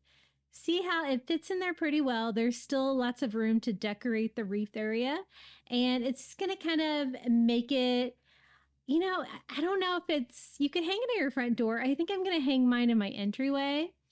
But what I want to make the wreath out of is these little burlap leaves from Dollar Tree. So they come on a wire.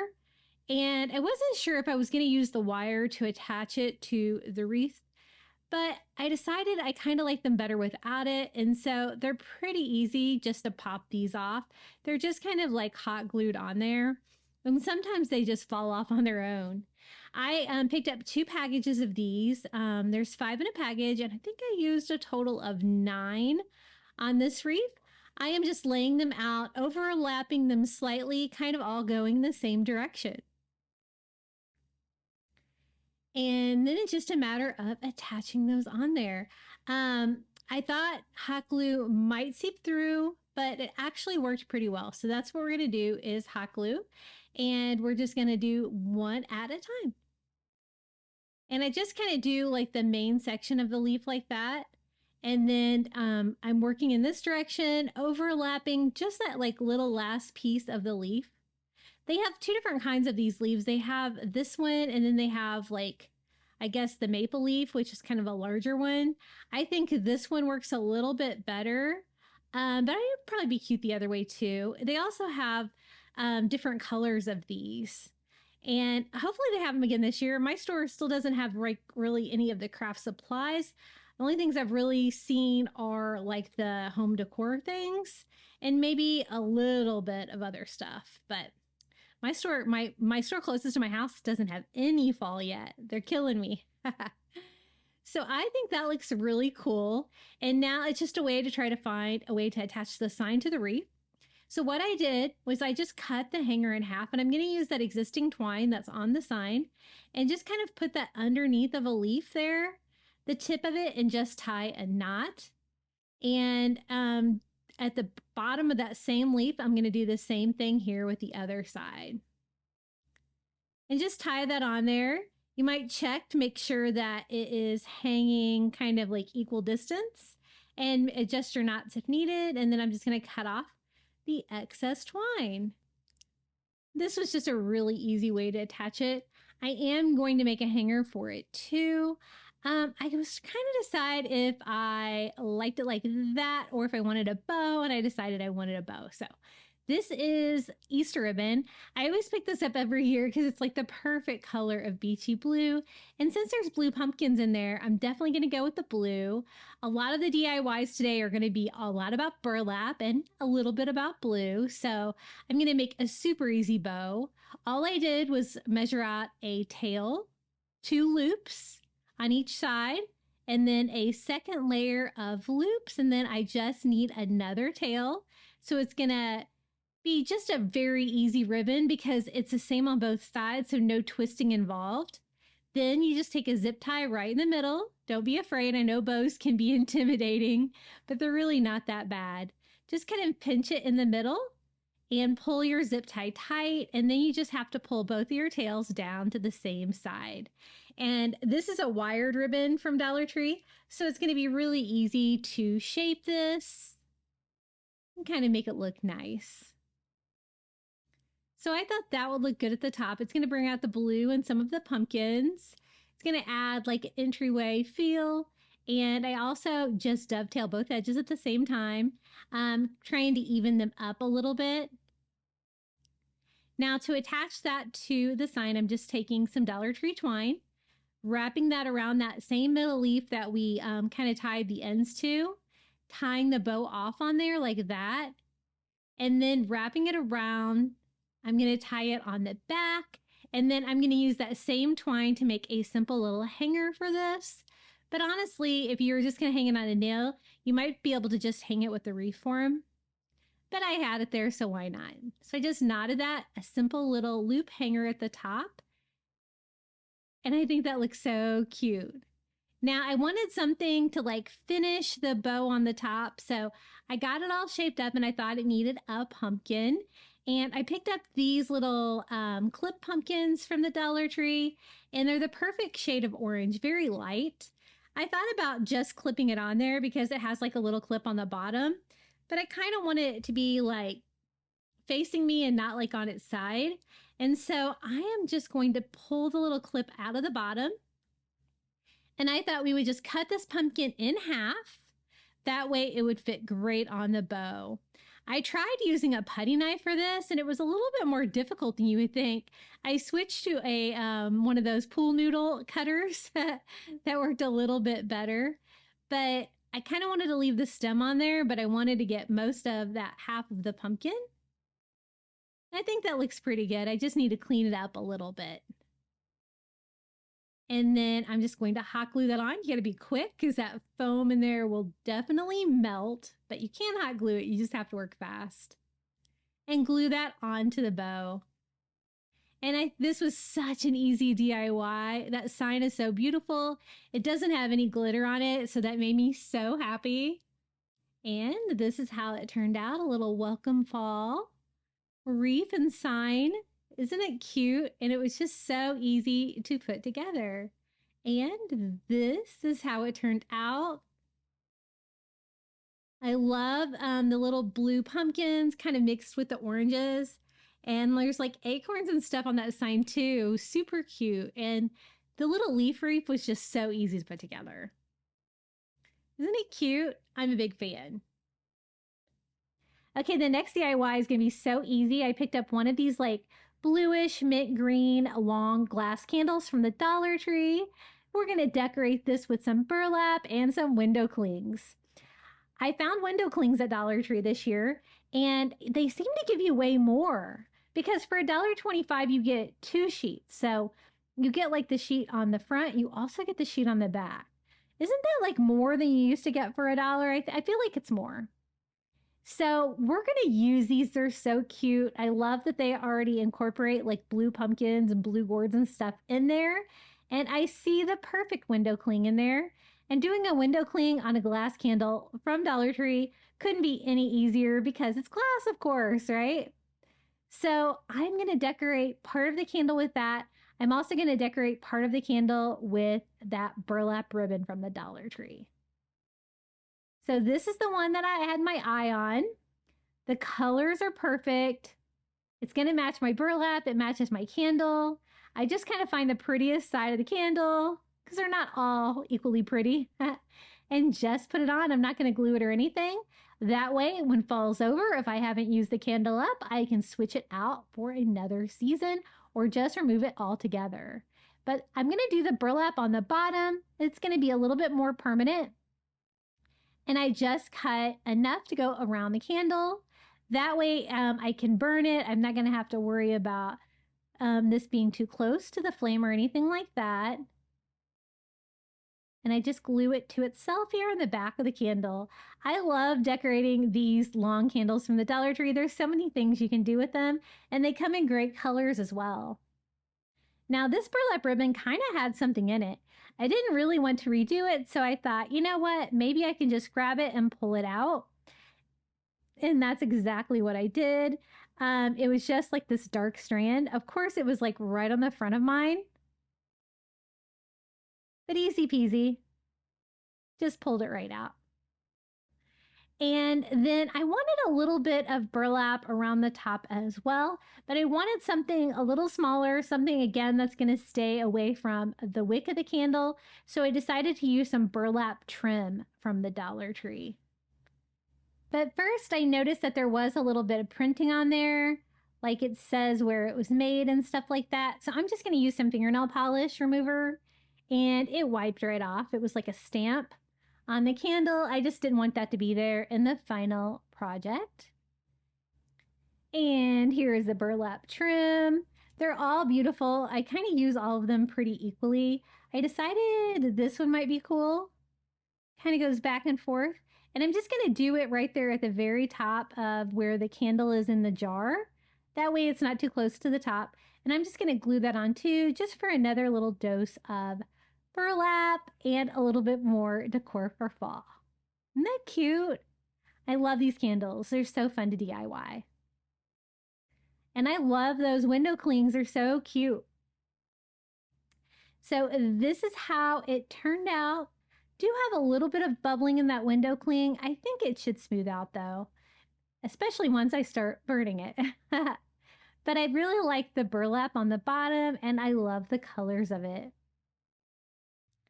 Now for the next DIY, I'm going to do like some fall florals, but I decided to mix this one up a little bit by adding a little bit of color. I found this great vase at the Dollar Tree. It's like a dimpled ceramic, and it's like an orange color, which I kind of like. I thought about painting it, but I decided to add a little bit of texture to mine just by using some of the burlap roll to it instead to bring a little bit more color into this project. So I'm going to make a little sleeve for the vase like this. So it brings in a little bit more coastal vibes. And I also wanted to use some of the Dollar Tree lamb's ear and some of their velvet pumpkin picks in blue.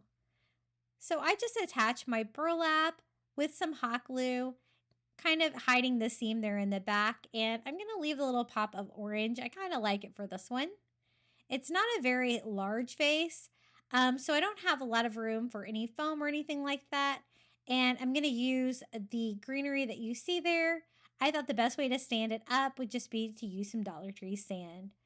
So it doesn't really matter what color you use. I try to stick with either the white or the tan one, whichever one I can find. And then I love the lamb's ear from the Dollar Tree. I think it's so pretty. So I'm going to cut some of this and just display that instead of fall leaves for an interesting touch. I like to use lamb's ear for every season. I think it goes really well. Those soft, fuzzy green leaves like that look great for coastal decor. So I'm just cutting them into individual pieces so I can place them in here individually and how I like them. The leaves were actually in pretty good condition. I didn't have to do much to them, just making sure they were all intact. I do a total of 3 of them. And I still had one left. I was trying to decide if I could fit that much greenery in there and also be able to do the pumpkins, and I think it's going to work. I add a little bit more sand though, just to make it a little bit stronger. And I really love those little velvet pumpkins that you see there on the pic. I think that's going to be the perfect addition to the lamb's ear. Now, I noticed mine were a little bit longer than I'd like. The vase is kind of small, so I just went ahead and trimmed that up. It was a little bit difficult. You kind of have to bend the wire back and forth to be able to trim that down to size, but I put that right in the middle of the lamb's ear, and I think it's looking so cute, very colorful, a little touch of blue and burlap to give me that coastal feel. I thought it needed one more thing, so I decided to use some of the Dollar Tree lace ribbon to decorate the vase as well. So I'm just going to cut a strip of that just to give it another little fun detail. And how pretty is this lace ribbon? I think it's so nice. It's kind of an ivory color. I'm just going to glue it on at like a sleeve, just like I did with the burlap, like right in the middle to make it look like a lace burlap. I love it. I think that was a perfect final touch. And the little pop of orange is a nice surprise too. Let me show you how that turned out. How beautiful are those velvet pumpkins? I love them, especially against the velvety texture of the lamb's ear leaves. And I'm glad I added the lace to the burlap. It just added a little something to it. Really pretty and kind of a little bit unexpected. Okay, the next DIY, I wanted to DIY some fall coasters, so I picked up 2 coasters from the Dollar Tree. Doesn't matter what's on them because we're going to DIY our own. But I did think the white would probably be helpful. And then I designed this great image with AI. It is like blue and orange pumpkins and blue and orange corn on the beach with a little lighthouse in the background, a little fall scene, and I think it's perfect for these. So I designed it at 3.75 inches, which is slightly larger than the coaster, but just a tiny bit. And I printed both of them out on cardstock, and I will share this free printable with you in the description below the video if you want to recreate. Now, the square is the easiest one to do because it's kind of the easiest one to cut and line up, and all I'm going to do is cover it. Now, since I used cardstock, I don't really have to worry. I don't think about the slap often showing through. If you use thinner paper, you might need to paint yours white first, but I just coat them with a nice coat of Mod Podge and then layer my little square right on the front. And I absolutely love this image.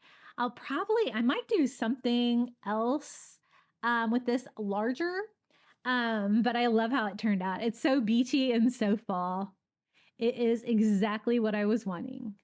And so I just went ahead and glued the cardstock on both of those and gave them a dry. Now, I told you that I made them slightly larger, and that was so that I could sand them down to a perfect fit. So that's what I'm doing here. I'm just using a sanding block from Dollar Tree and sanding off the excess cardstock. I think my sanding block was a little wore out here, so it was a little harder than it needed to be. But basically, I wanted them to be the perfect size, and I wanted to have like a little kind of distressed white border around the outside to kind of go with the shape of the stone itself. And I flipped that over, and that made it way easier. Totally was needing to be replaced. And I love these little sanding blocks from the Dollar Tree with the little plastic handles. They're so nice. So I went ahead and sanded both pieces down, cleaning off any excess dust here on our coasters. And then we are going to seal these to make these durable and able to hold cold or wet drinks. So to do that, I'm going to use Mod Podge first to seal the image down. I do a thin coat all over the coaster. Go in, give that a quick dry, make sure all of my corners are good and secure. Gonna repeat the process. And I give it another dry, and then I actually go in there with a third layer of Mod Podge. Now at this point, they're pretty good and sealed, and you could probably leave it like that, but I really wanted mine waterproof. So I'm gonna go in with some matte clear sealer and just completely make them waterproof, but this step is optional. And if you had like a dishwasher proof Mod Podge or a stronger Mod Podge, you might not even have to do this, but I do want the matte finish because I think it looks beachy, and that's what this is. So this is how they turned out when they were dried, and I think they're absolutely beautiful. I only needed 2 of them for my coffee table, so that is all that I made. But look how beautiful they turned out, and they were so easy to make with just a printer and 2 Dollar Tree coasters. How fun is that scene? I love it. And I really love designing scenes like this with AI. It's really fun. The sky is the limit with them. Okay, this next DIY, I wanted to make a fun candle holder, and I'm going to use one of these jars from the Dollar Tree. This is like the big square one from the kitchen section. And I wanted to try a technique on this. I wasn't sure if it would work, and it kind of fought me a little bit, but I wanted to try to use a window cling as a stencil. So I wanted to have a pumpkin cutout on a glass jar where you could kind of see through that cutout, and then I'm going to paint the rest of the jar. So I found this pumpkin one, and I thought it was the perfect size. Now I went back and forth whether I should just put it down as a decal or whether I should Mod Podge that down. And I went with just a decal. And I did have issues with this DIY. And I wonder if I would have had the issues if I used Mod Podge. I don't know. You might want to use Mod Podge if you're going to use one as a stencil. But I wanted to try to use something from the Dollar Tree to make a stencil with. And so this is what we're going to do. Now, normally I would say spray paint this. It would be so easy to spray paint this, right? But I live in Florida, and it was a monsoon outside. I mean, pouring today. So there was no way I could spray paint anything. So I had to use acrylic paint. Now I'm using Cloudless acrylic paint by Apple Barrel, and I thought maybe if I do enough thin layers, we could get fairly good coverage. It was hard to paint. I did dry between each coat to try to not mess it up. One thing I noticed when painting on glass with a brush, is that sometimes you can be painting and then you'll be rubbing off the paint underneath of it, which kind of made it a little bit tricky. And I did like the cool, like almost concrete texture I got in the end, but it wasn't easy. I would say spray paint, and I had this color almost in spray paint too, but I think spray paint's going to give you a even coat, and it might work better where the issue is I have with the decal.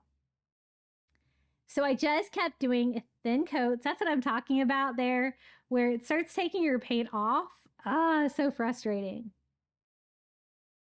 But I kept going over it and over it. I think I lost count, like maybe 4 coats of acrylic paint, and just doing all the sides. I don't really need to do the top of the jar lid or the very bottom. And I think that's good enough. And then here was the test. Can I peel off the window decal? And at first, things seemed to be going fairly well.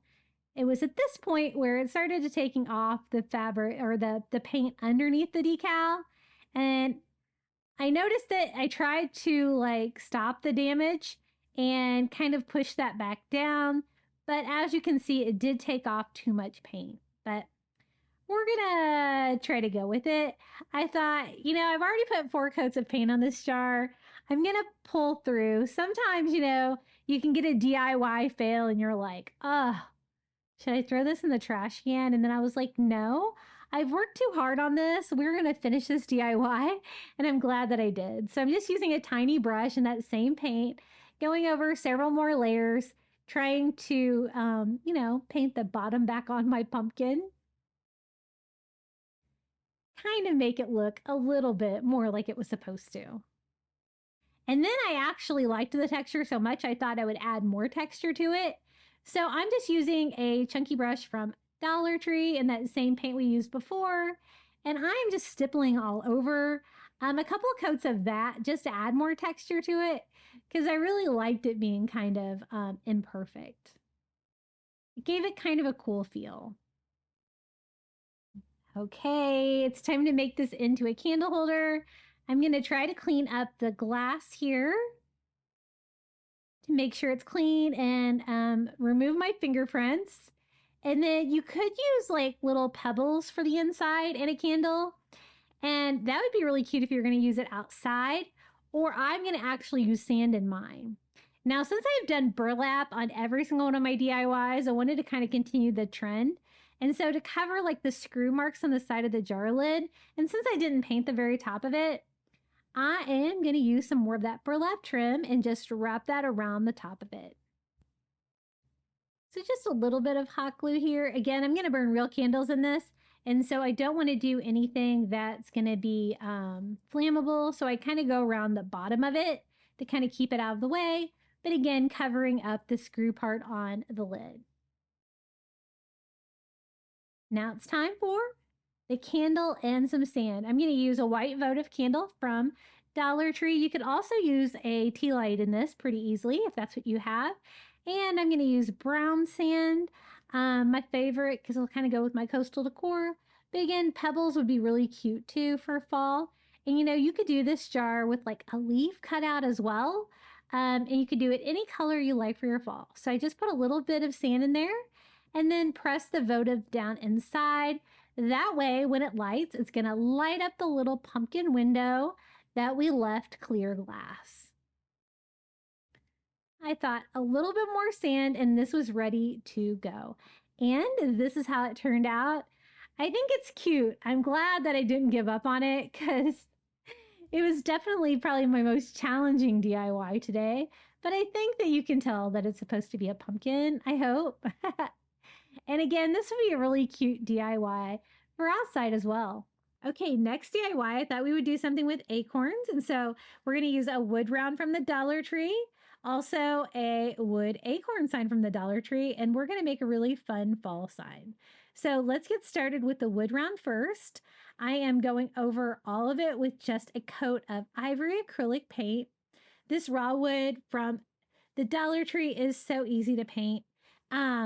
The only thing is, it's a little bit warped, as you can see. Those Dollar Tree signs are thin, and they like to do that. That's one reason why I like to layer Dollar Tree signs, because it tends to take that warp shape out of them, makes them thicker, and so I'm not too worried about it at this point. I do go over it with a second coat of ivory to give a good base coat to this, and I want to give kind of a wood look to this one. So once we get that painted all ivory, we're going to go in with some Antique Wax by Waverly, and we're going to distress, working like horizontally one direction, kind of have it turned at an angle there, and then wiping off any excess with a baby wipe to give that like distressed ivory board look. I'm going to use the existing hanger that came with it. I'm just going to go ahead and pop that back on. And now we can start working on the main piece of this DIY, which is the acorn. This is just a fall sign from the Dollar Tree. It's also kind of got a cool wood grain on that, right? And I'm going to do one of my favorite beachy techniques, which is to cover it with those little light blue pebbles from Dollar Tree. I found that the tacky glue from the Dollar Tree works great for this. It's super strong, it dries clear, and it has no problem keeping those pebbles on like a sign that's going to hang up vertically. So I just put a coat all over the like acorn part, not the cap part. We're going to make this part beachy blue. And I've used this for so many DIYs for like Easter chicks, so many fun things. I think I've even made a turkey. I love crafting with this. It's such a beautiful shade of blue and it gives you this great texture. So I just do a coat all over on top of the tacky glue, just kind of pushing it flat, making sure it is all flattened out. Then to help it stick together, I like to use the spray adhesive from Dollar Tree. This is the aerosol one. Sometimes it can be a little tricky to find. I always try to stock up when I find it because it works great for projects like this. It works great for sand too. So I did a second coat to make sure that stays. And then we're going to start working on the cap. Now, whenever you work with this, you're going to have to let it sit probably overnight for all those pebbles to get glued down. But I think we can go ahead and work on the cap. This is the driftwood we're using for the cap. It is the driftwood vase filler from Target. It works great because it's nice and flat. You kind of have to put it together like a puzzle though, just kind of finding the right piece, gluing it to the sign, but also overlapping and gluing it to the self. We're just gonna fill in the cap of this acorn, give it that coastal driftwood feel. Some of y'all have used like the barbecue chips for this too, if you can't find this, but this does go on sale at Target a lot. It is a vase filler that they carry year round back in their like home decor section. And whenever it goes on sale, I always try to grab a box or two because it's great to craft with for driftwood projects. See how flat they are? That makes that easy to build with. And I just kind of keep overlapping all those pieces, gluing it all down with hot glue until the entire cap is covered and has lots of dimension. So I think that looks pretty good. I think the driftwood is a little darker than I would, or lighter than I would like. So I'm going to darken it up a little bit with a little stain by using some antique wax by Waverly and a chunky brush and just distressing all over. It's going to make it a darker, more colorful driftwood, which sometimes I like for DIYs and especially for fall. And I just kind of distress all over all the pieces and then wipe off any excess with a baby wipe, kind of blend that all in, and you get like more of a multi-shade driftwood. And it definitely made it look a lot warmer than I think it did with that original color. So trying to make sure this is super dry and we can attach that to our wood round from the Dollar Tree. But I'm being very careful. I am going to let this sit all night, but I wanted to go ahead and attach it now to get started. And I'm going to do that by putting hot glue underneath where the acorn will be, gluing that straight down. Now it's kind of heavy when you cover it with all the pebbles and the wood. And so I made sure I used plenty of hot glue to make sure this stays stuck. But I'm trying not to damage any of my pebbles that are still drying by attaching it, but I think we can make it stay down there for now. Now, I always like to frame my Dollar Tree signs. I think it makes them look a little bit thicker. And if they're warped a little bit like this sign is, it kind of hides that a little bit too. So I'm going to use some of the thinner brown rope from the Dollar Tree. And we're just going to do a simple rope frame for this, just attaching it to the sides of the wood round with hot glue. Just doing a section at a time. I think it's going to finish this project up. Kind of matches some of the colors there in the acorn cap, the driftwood there. And it just makes it look more finished. It kind of makes it look a little bit chunkier too. And again, it hides any of that bowing because I was still having a little bit of bowing. I bought a whole case of these wood rounds and I store them inside my house, but they really have bowed. And it's probably just from the humidity being in Florida, I assume. But, you know, these things bow in the store too, so it is what it is. If you want to use a thicker one from another store that costs a little bit more, that would be really cute as well. I got that all glued around all the edges whenever I use rope. I always like to follow that up with a lighter. It just burns off all the little fuzzy fibers that might be sticking out and just gives it a little bit of a cleaner appearance.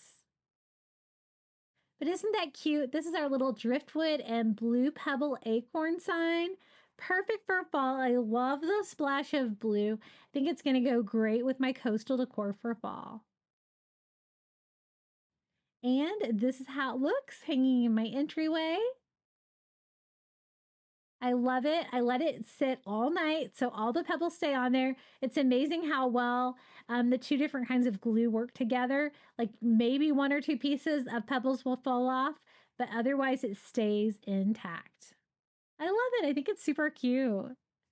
I found a porch sitter sign at Target for only $5. It's wood, it's super thick, and it's got a blank back. It does say welcome on it, which is what we're going to do with this sign. But you know what? I actually decided to DIY on the back because I kind of want the welcome to be on top of the pumpkins. Now, even though this is like a porch board, it does have a hanger on it, which I'll replace when I'm done with this, but I'm probably not going to use it. I'll probably just sit it on the table like next to my front door for fall. And I got this at Target Dollar Spot maybe a couple of months ago. I've been waiting for a perfect opportunity to use it, but you know, you can always use a shelf, or you know, you could probably find something at the thrift store pretty cheap or at the hardware store. Hardware store questionable though, because you know, wood can be really expensive, but you could also piece together some of the thicker Dollar Tree signs too if you kind of wanted to recreate this and couldn't find a big board. Now, I do kind of want to distress it, kind of make it look like driftwood again. So I just mixed ivory and antique wax by Waverly together again, and I'm going to distress this whole sign. So it's a really large sign. I can kind of only show you like maybe a third of it at a time. But as you can see, I'm leaving like the regular wood under there and just distressing in the same direction with that kind of driftwood color. Then I'm going to go back and follow that up with some antique wax by Waverly to kind of distress this one as well. It's a kind of a very kind of abstract distress that I did on this one though. It's not real obvious, but I kind of like the vibe that it gives behind all of the pumpkins. And what I want this to say is I wanted to say welcome in white, and then I also wanted to have different color of pumpkin silhouettes going down it. And so what we're going to be using for this is Cricut vinyl. I went through my like Cricut vinyl stash and I got some of those like multicolor, you know, the 12 by 12 sheets on Amazon. I think I still have those in my Amazon shop. I probably need to replenish. And picked out some colors that I thought would go good with my decor. So I picked out like blues and oranges, and then I designed 2 images, and I will share the SVG file if you want to cut this out on your cutting machine. And I made, one kind of had a larger stem and one didn't. I cut out one orange, one kind of this pretty turquoise color, of the kind of shorter pumpkin. And then I did the taller pumpkin in this like lighter color of orange. It's almost like a yellowish orange, but I did it for a little bit of variety. And then I'm just weeding them out. As you can see, I made my design pretty simple, so it would be pretty easy to weed. And this one I had a little bit of Cricut vinyl left over from something as well. And it's very similar to that first one we did, but I think they're going to look really good together. So 4 pumpkins is what I used to decorate the large sign. And we're going to use my favorite transfer paper, which is the paper transfer paper that I get on Amazon. Absolutely love it. And start attaching these. I line it up intentionally so it will kind of go off the edge. And then I just cut it, leaving the vinyl attached to the paper because then I can go back and use my scraps to fill in the rest of the board. So just making sure that's down good and flat. We're going to remove our transfer paper and then make sure that's all secure. I will seal the vinyl down because I am going to be putting this outside. I want it to stay put. And I don't want the vinyl coming off. And then I'm just going to keep doing the same thing, working my way down. I thought we could like alternate like blue, orange, going down. This one, it's kind of hard to see, but I kind of went off on the side on this one as well. This was a little bit of the shorter, wider pumpkin. And I don't know if it was because I had just painted that surface, but my vinyl was not super wanting to stick to that, but I was able to smooth it out. And again, I am going to be able to secure it with some Mod Podge, so hopefully that will help it stay down. And this is my second blue pumpkin. I found that this project was a little bit time consuming, probably from designing the project and then waiting for my Cricut machine to cut everything out, because we're going to cut all of the letters out of my Cricut machine too. And so time consuming, but it was still kind of easy, I think. Just a lot of vinyl work, but everything was kind of large, so that kind of makes things easier too. So purposely cut that section off. And the reason I did that to save the scraps is because they kind of had some just edges of pumpkin on theirs too. Kind of like a background image with pumpkins all over. This was my other color of orange, which was a lot lighter. And that's going to be our fourth and final pumpkin for the sign. We're going to kind of make this one go off the side right over here. And I need like a second camera setup maybe for when I'm doing big projects like this, because I hate not being able to show you the whole thing, but in the end, you'll be able to see the whole thing. Now, this is the time for the scrap. So I have like these little scrap pieces that I can kind of put where they would be cut off, right? Along the edges, just kind of trimming those down to size. And then I'll also do like a pumpkin kind of going off the board over here. And maybe one more down here. And I had a fourth piece, but I don't think I really need it. Just trimming those up, and now we can make sure this is good and secure with a coat of Mod Podge all over. Whenever I do vinyl on a project like this that I do want to leave up all the time, like a wood sign like this, I do like to seal it with Mod Podge, and I'm just using matte Mod Podge, just going over the top of those. That vinyl that, I don't remember the brand on that vinyl, but I have had it for a while. That might be one issue. I didn't want to be super sticky either. Now for the words, I used the matte vinyl that I get on Amazon. I love this, matte white. And I did a very blocky, huge letter, kind of like they did. And I have the Cricut file for this.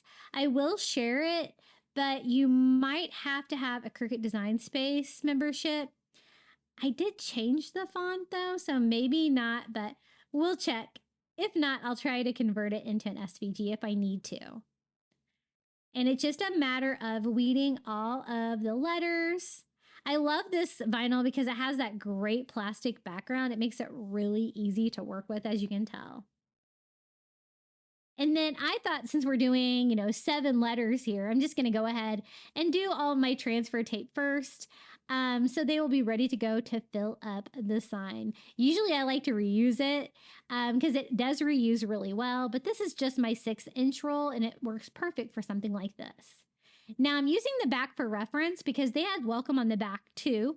So I was looking to see where their C was so I could kind of center my word on there as well. And then I'm simply going to peel and stick our welcome letters on top. Now, one thing that I did notice, and I was kind of expecting this, is that you can kind of see a bump where the vinyl is underneath of it. And if that bothers you, one way you could fix that is you could peel your vinyl back up and cut out the vinyl that's underneath of it, and then reattach the vinyl. I don't know though, it would be a little bit more effort.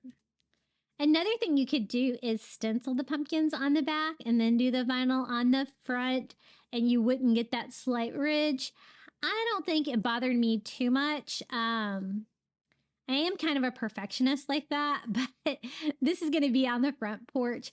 Most people are going to be seeing this from a distance, and so no one's ever going to know. And so I got all of my letters attached. I'm just going to use some twine to reattach a hanger here, knotting it in the front, kind of like they did before, just because I didn't really want to leave the holes open like that, but I probably won't be hanging this. It is a big sign that I kind of want to use as a porch sitter and let it lean down. And then I'm also going to seal all of my white vinyl that we added to the top. And I'm really glad that I changed the color scheme up on this. I really like the addition of the blue pumpkins. It makes it so colorful, and I think it's going to look really cute on my front porch. And this is how it turned out, our little welcome porch sitter. Using a $5 sign from Target Dollar Spot. Way cheaper. And I didn't distress the vinyl and stuff like that. I kind of left this one as is, but I did distress, of course, the board behind it. It turned out exactly what I was looking for. Okay, the next DIY, we're going to be using one of these little hexagon wood signs from the Dollar Tree to make a fall sign. I also designed these two printables that I also printed on cardstock on my printer. The reason I had to do it on 2 sheets is because the sign was too big for 1 sheet of paper. So I'm kind of trying to center my words on there and use an ink pen to kind of draw out where to cut my first sign. I kind of want the farm fresh to be up near the top of the sign. And we're going to piece this together. Even though I'm using like multiple pieces of the cardstock, I kind of want it to look like that slatted board style anyway. So I'm probably going to add, even more cuts to it. So I think we can make that actually work for us. So I want the sign to say Farm Fresh Pumpkins. I designed this with some blue pumpkins as well, which is not super neutral, but the rest of it kind of is if you're going to use this printable. And then we're going to have pumpkins, hayride, cider, and pumpkin pie here at the bottom. And if you're going to do this exact sign from Dollar Tree, again, you're going to want to print that out at 100% with my file in the description below. As you can see, I kind of put a few pencil marks to know how to line the bottom part up here so I could get this right in place. I didn't want any of my hayride, cider, pumpkin pie getting cut off on the sign. And then I'm just going to cut out the bottom section. Some of you guys have commented, where are the files? Where are the files? They're always in the description below my video. And if you don't know how to open the description, just look around. I know, on the computer, I think it's see more that you click to open that up.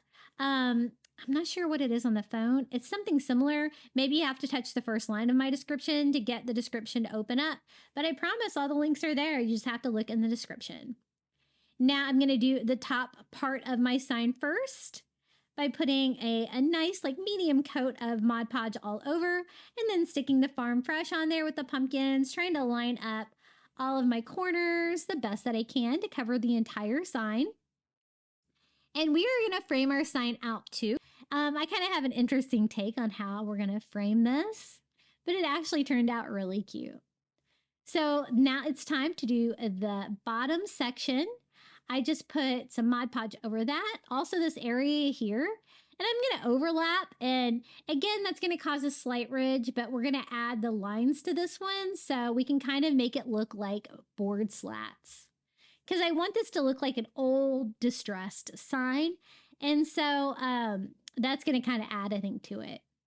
Once I got it all on there, I dried it and then I went over it with a layer of Mod Podge all over just to seal my paper to the sign.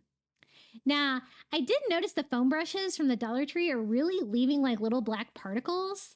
So you kind of have to be quick to get them while your Mod Podge is wet. I don't know. I never really had that problem before with Dollar Tree foam brushes, but it has been happening a lot to me lately. So I'm just using a baby wipe to kind of clean them up before they get stuck in my glue forever. So I dried it. It looks pretty good. The next step is I kind of wanted to distress it. I was kind of seeing how much I need to kind of rub on the paper to distress it, but didn't take too much, because it is paper. I'm also going to distress it with paint. So I'm using an ivory acrylic and my chunky brush and just going horizontally, distressing all over, just kind of aging the sign. And again, if you don't like the distressed look, you could totally leave it all pristine. And then I really want to rough mine up to make it look like old boards and not so perfect. So I went over it with my sanding block, sanding it down, trying to cause a little bit of damage. I was able to cause a little bit of damage there on the P with just a baby wipe. So this helped a little bit, but it really wasn't damaging it to the level that I wanted.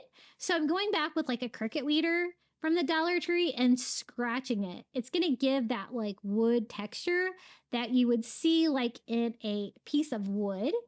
And that worked really well. And then I went back and sanded some more, tearing off a little bit of the paper here and there to really make it look weathered. And I just kind of go back and forth with the weeder and sanding until I get like the perfect level of distress that I like. And then I'm going to distress it one more time with ivory. Because again, I want it to look kind of old, kind of weathered, very coastal farmhouse. You can always distress more. And if you distress too much, you know, no big deal. As long as you get it while it's still wet, you can just totally wipe it right back off. So I gave it a good dry, and then I'm going to use my ruler and a cutting blade, and we're going to cut the wood boards into this one too. So I'm cutting right here on the overlap.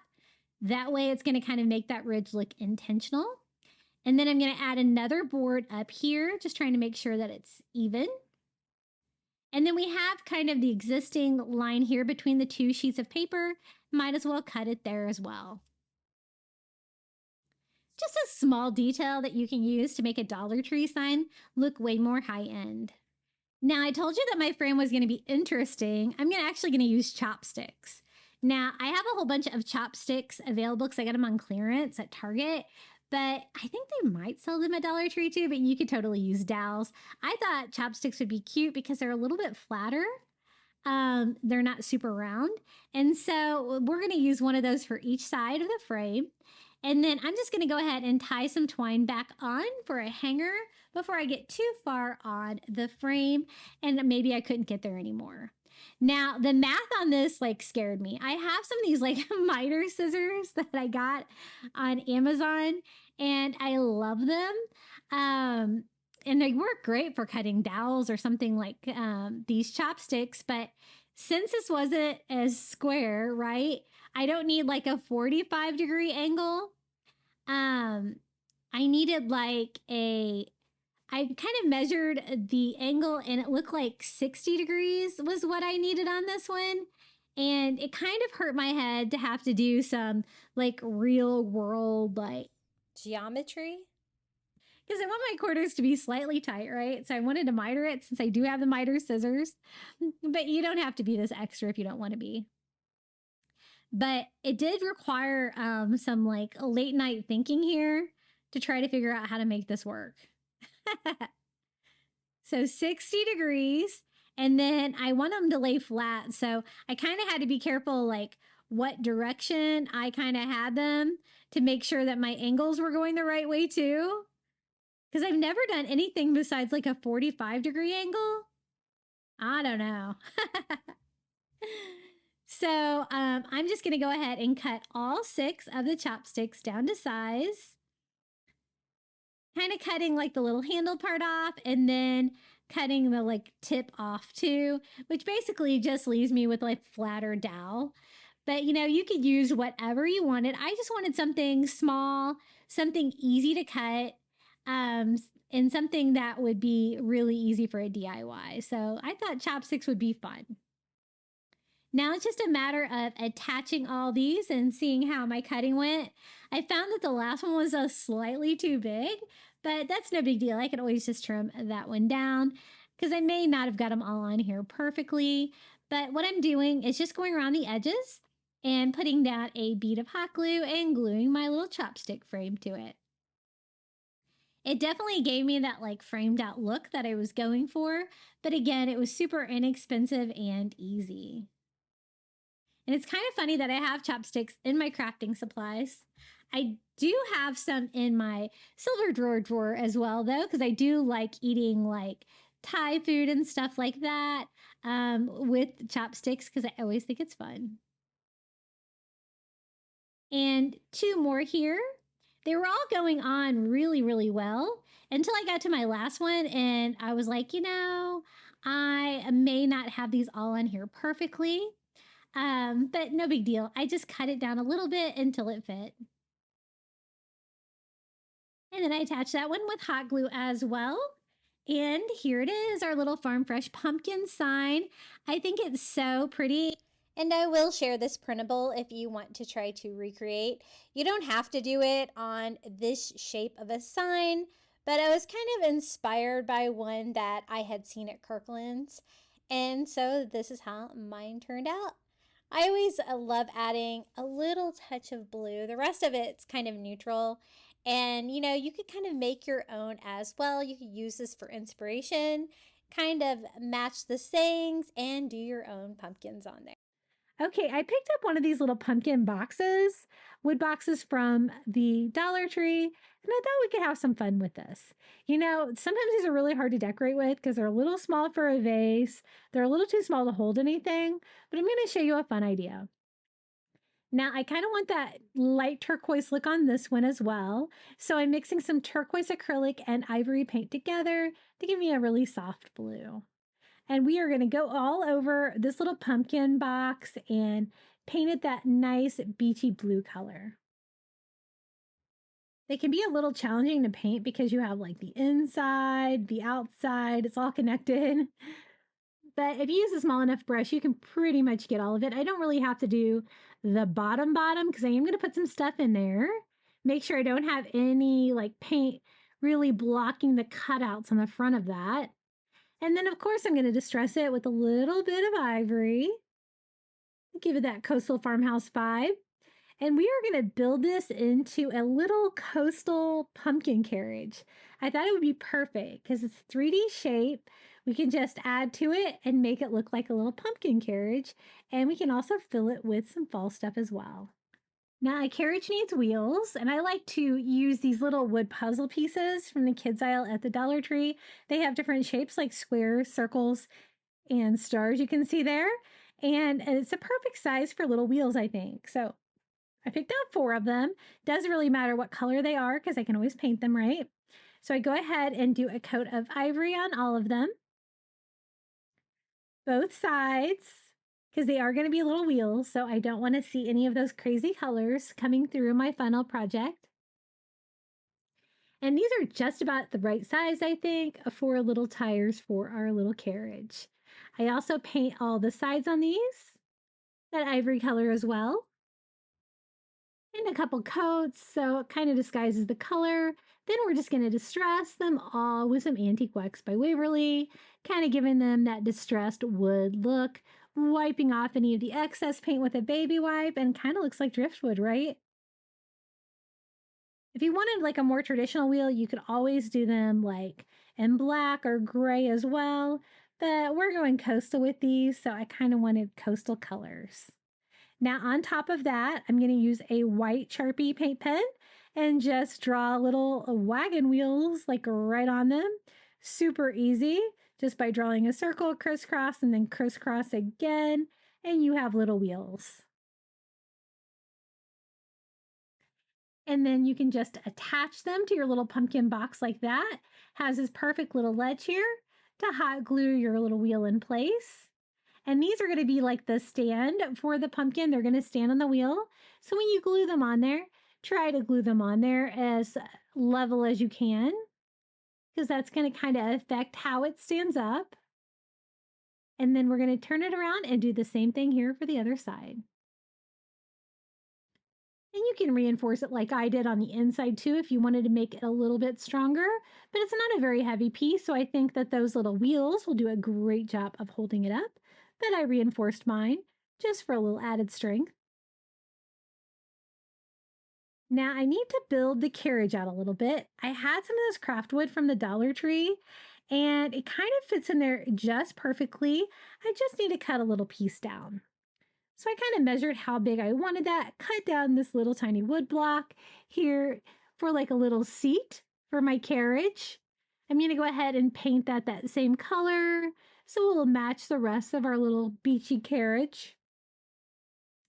And then just attach that with some hot glue right there on that little shelf. It's a perfect place for the little seat.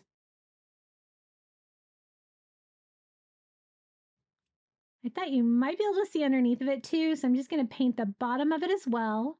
And then I thought it needed a little coastal decoration on our carriage, right? So I'm going to use some of those little starfish that I get on Amazon, trying to find a nice flat one here for the center of our pumpkin. It's going to give a fun little coastal touch to our carriage. And I think a star would be perfect here. And then I don't have anything to like pull my carriage, but I'm going to kind of make it look like a carriage that's just kind of like not hooked up to anything. And so to do that, I'm actually going to use some wood chopsticks that I got on sale at Target, but you could also use wood dowels as well. But I had these, so I thought I might as well use them. I just took it to the saw, cut it down a little bit, but you could also always glue two dowels together. You're pretty much going to get about the same shape. And it's just going to be like the part that can like pull the carriage that you would like hook up to your horses or whatever. And so I just kind of need to find a way to attach it. I'm going to put some hot glue on the end of my chopsticks and just kind of glue them up underneath the seat. But where it's resting on the ground, like it's not hooked up to anything right now. Now it's time to fill it up with some stuff because we do have that little box shape inside, right? So I'm going to take some Dollar Tree foam and just trim it down to size to fill up our little box so we can decorate this with some stuff. I think that's going to be plenty. And then I thought those fall leaves from the Dollar Tree would be cute. And since we've already got the blue going on with the pumpkin, I thought ivory would be perfect. So we're just going to fill the little box in with some of these ivory leaves from the Dollar Tree. I like how they're a little bit different colors. I just cut off a branch at a time, pushing it down in the foam, kind of shaping it if I need to. I can always just add one more if I need to. Until our little box is full. I thought that would be fun for fall, full of leaves. And how cute is this little pumpkin carriage? So if you see one of these little wood box pumpkins from the Dollar Tree, or you have one and you have no idea how to decorate it, I think this is a really fun idea. And I love the coastal vibe of mine as well. How pretty is that little starfish right there on the front of the carriage? And the wheels worked out really well as well. I think they look really nice and coastal with the wood and the white. And it was so much fun. I really hope you enjoyed today's Dollar Tree Fall DIYs, all with a little bit of blue, which I always enjoy with all of my crafting. Let me know which DIY was your favorite down in the comments below, or just come say hello. But it always does help because whenever I try to do best of videos like this, it's always good to know which ones are your favorites. Also, don't forget to check out my second channel, Crafty Little Beach, for individual DIYs on your phone. Enjoy the final reveal.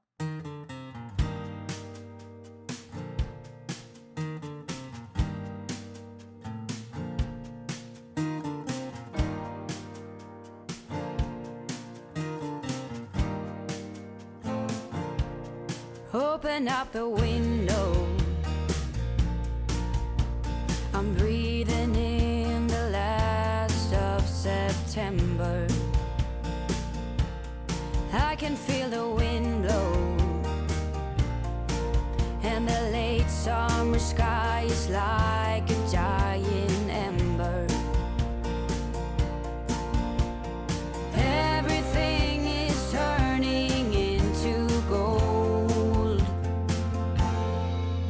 when the autumn leaves are playing chase. It puts a smile up on my face.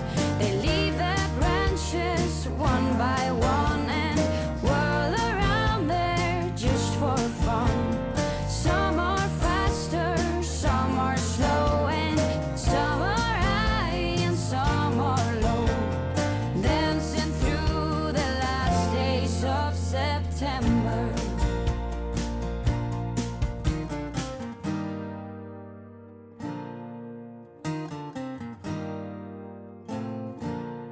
Since I was a little child, every year for as long as I remember,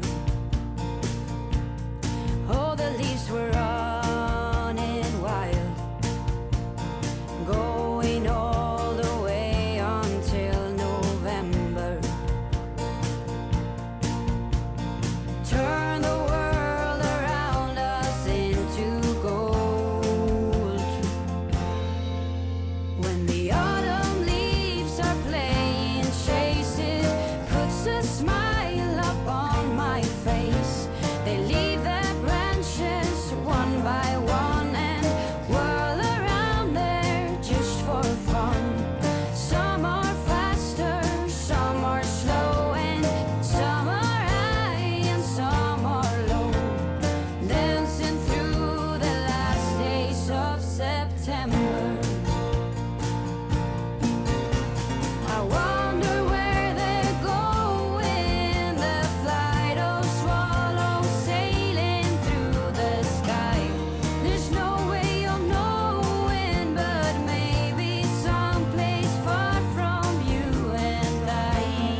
play and chase it, puts a smile up on my face. They leave their branches one by one and whirl around there just for fun. Some are faster, some are slow, and some are high and some are low, dancing through the last days of September. When the autumn leaves are playing chase it, puts a smile up on my face. They leave their branches one by one and whirl around there just for fun. Some are faster, some are slow, and some are high and some are low, dancing through the last days of September. Dancing through the last days of September.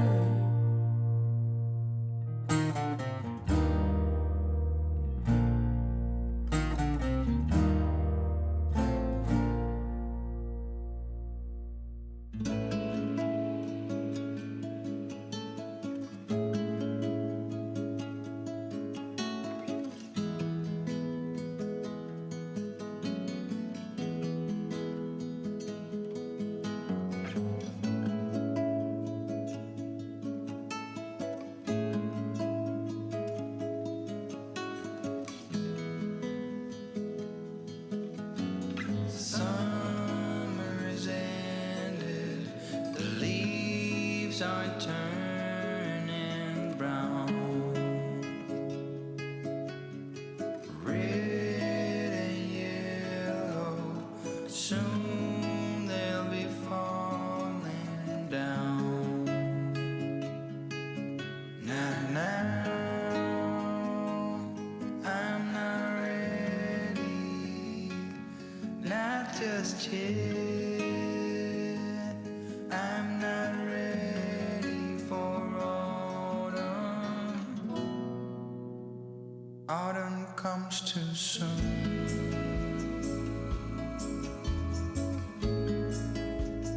Autumn comes too soon. The light that flickers will blow away. Thank you so much for making it all the way to the end of today's crafting marathon.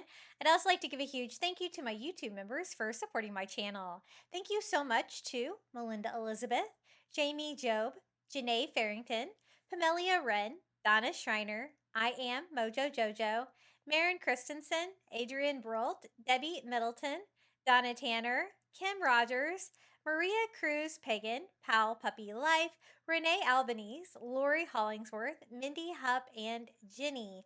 I really appreciate each and every one of you. Membership is a great way to help, especially when YouTube is super slow like it is right now.